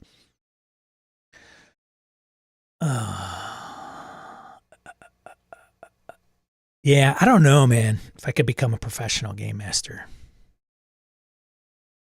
I think that one guy where he was talking like corporate, that's, I think, where it's at. Problem is, you probably have to travel. But corporate team building, playing D&D, just have to figure it out, and then you license it, and then you get other people to do it too. So if they want to do coaching and they do this wacky corporate team building exercises on site that are cool and trendy or whatever it is, they could pick up this program, especially if they're gamer, like they have a gamer bend to them. Give them the package it all up. Yes, yeah. That's where you do the package thing. Like, here's the deal. Here's the program. I've done it. I've developed it. I've tested it. I've, run it through the ringer. Here's everything you need. Farty. Don't sell time for money. That's the problem. You have to scale. Run a site that links GMs and players. Yeah. Or you make more. I mean, I know a guy I talked to. I recruited him. He's a security guy. He's got a JD. Not technical at all. Veteran. Got him into information security. Like, he was kind of a crapshoot, but he's like, I can do that job. I'm like, you don't have any infosec background, man. He did it for a little while. A lot of policy stuff, a lot of program stuff. He's doing it independently now. He works half the amount of time, double the amount of money. That's the thing. I don't want to get into like, hey, we all need to change the way we're working, but that's kind of the, if you can work half the amount of time and make the same or more, like, that's great. But there's risk. There's risk involved. Anyways. Yeah, I know a guy who could retire in his late 50s, still working basically just for healthcare. Yeah, that's what I'll end up doing. Actually, I won't do it. My wife will. I got veterans. As long as my salary drops off the face of the earth, I'll get covered by the VA for whatever that's worth. Ty says there's something to say about sticking with one universal game. You feel you can do all the kind of games you want to play and only focus on it, but I see this shiny over there and I want to learn it. Yeah, that's where I've got it going, Ty. My purview of RPGs may get very narrow here in the next year. Yeah. Oh, excuse me, Matty Q. Okay, so you've got a session of 5 players. They each throw $60 a piece, 300 a session. There you go. Right. It's a time thing. Trading time, money. Thinking that's going to be tough, even with corporate team building. Maybe. You got to hustle. If you're your own person, you got to hustle. That's where hustlers fail. Or people that I want to be IT consultant, and they're awesome, but they have a hard time getting clients because more than infosecing or IT consulting could be just pounding the pavement to get your next gig. But once you get those trusted relationships, I think he even said that, Don did. Once I get trusted relationships, then it became easier. They were kind of go-to probably clients or players in his case.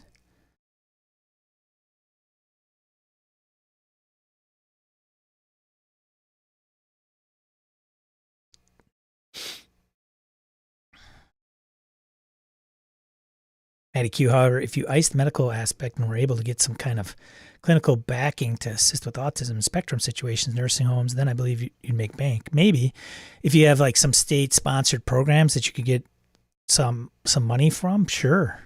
I'm not a grant writer. You get corporate team building right, you would be charging thousands per session. For sure, man. Yeah, it's a workshop. Yep. Harrigan knows the deal. Yeah. It's nothing for corporate. That's why if you go podcasting engineering route, you got to go corporate. Like, I don't know how I don't know how RPG editors do it. Like, I don't know. Like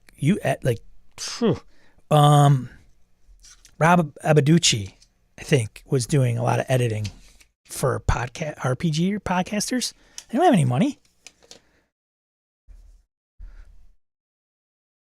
Got to get a nerd corporate guy. Yeah. All right. See you, Ty.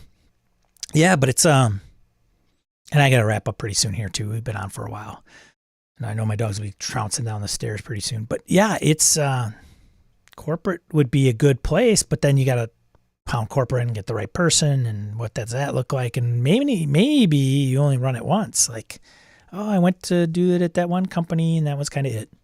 The only advantage is if it's a big enough company and one group, like HR has you come in and run D&D for team building, and they found that helpful, and then they get it word to engineering or finance, they bring you back because you did a really awesome job and they loved your entertainment value. Great. Yeah, man, that's yeah, you're talking in $1,000 for corporate. That's like nothing. That's, I'm talking corporate of like 500 to, 1,000 employees or more. So anyways, I'm going to let you guys go. I want to wrap it up so we don't get too much on thousands. Yeah. I'll wrap it up. But you got to show the value, right, Harrigan? You got to be like per diem, throw per diem in there, have them play for the flight and all that and the meals, and nothing's out of your pocket. And you just show up and you run your games, and it's a well-oiled machine. And you can do it over you could do it over 2 days, or you could do it 1 day, you could do it at a retreat, whatever it is. And then, but you got to have a program, and you got to have it where everybody's involved. And I had thought about it briefly, like, how do you get some of the people to be game masters, and then how do some of them players? And it's just, RPGs are team building in a corporate environment. Each little role, each PC has their own role, and they can have strengths and they have weaknesses. Dude, it's a no-brainer. Like, somebody out there, if they haven't done it, once they do that start hitting corporate, somebody can make a lot of money out of it. So you go for like a day. So if you travel, which would be a drawback for me, but if you're a road monkey and you wanted to do that,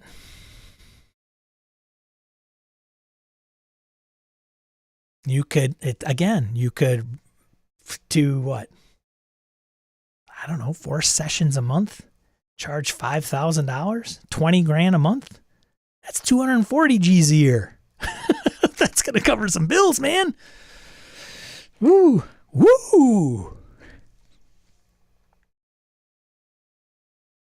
All right. Yeah. The aspect would be to get the game masters to be leaders. And if you set it up like as a consultant and you sat down and said, hey, here's the deal. Would you like a leader to be in that role, or would you like to see like a potential leader to be in that role? And let these people kind of assign, maybe we know their strengths are here, but we don't want them in there. We don't want them in the same seat that they are always in. We want to put them in a different seat, see what happens, give them different perspectives, right?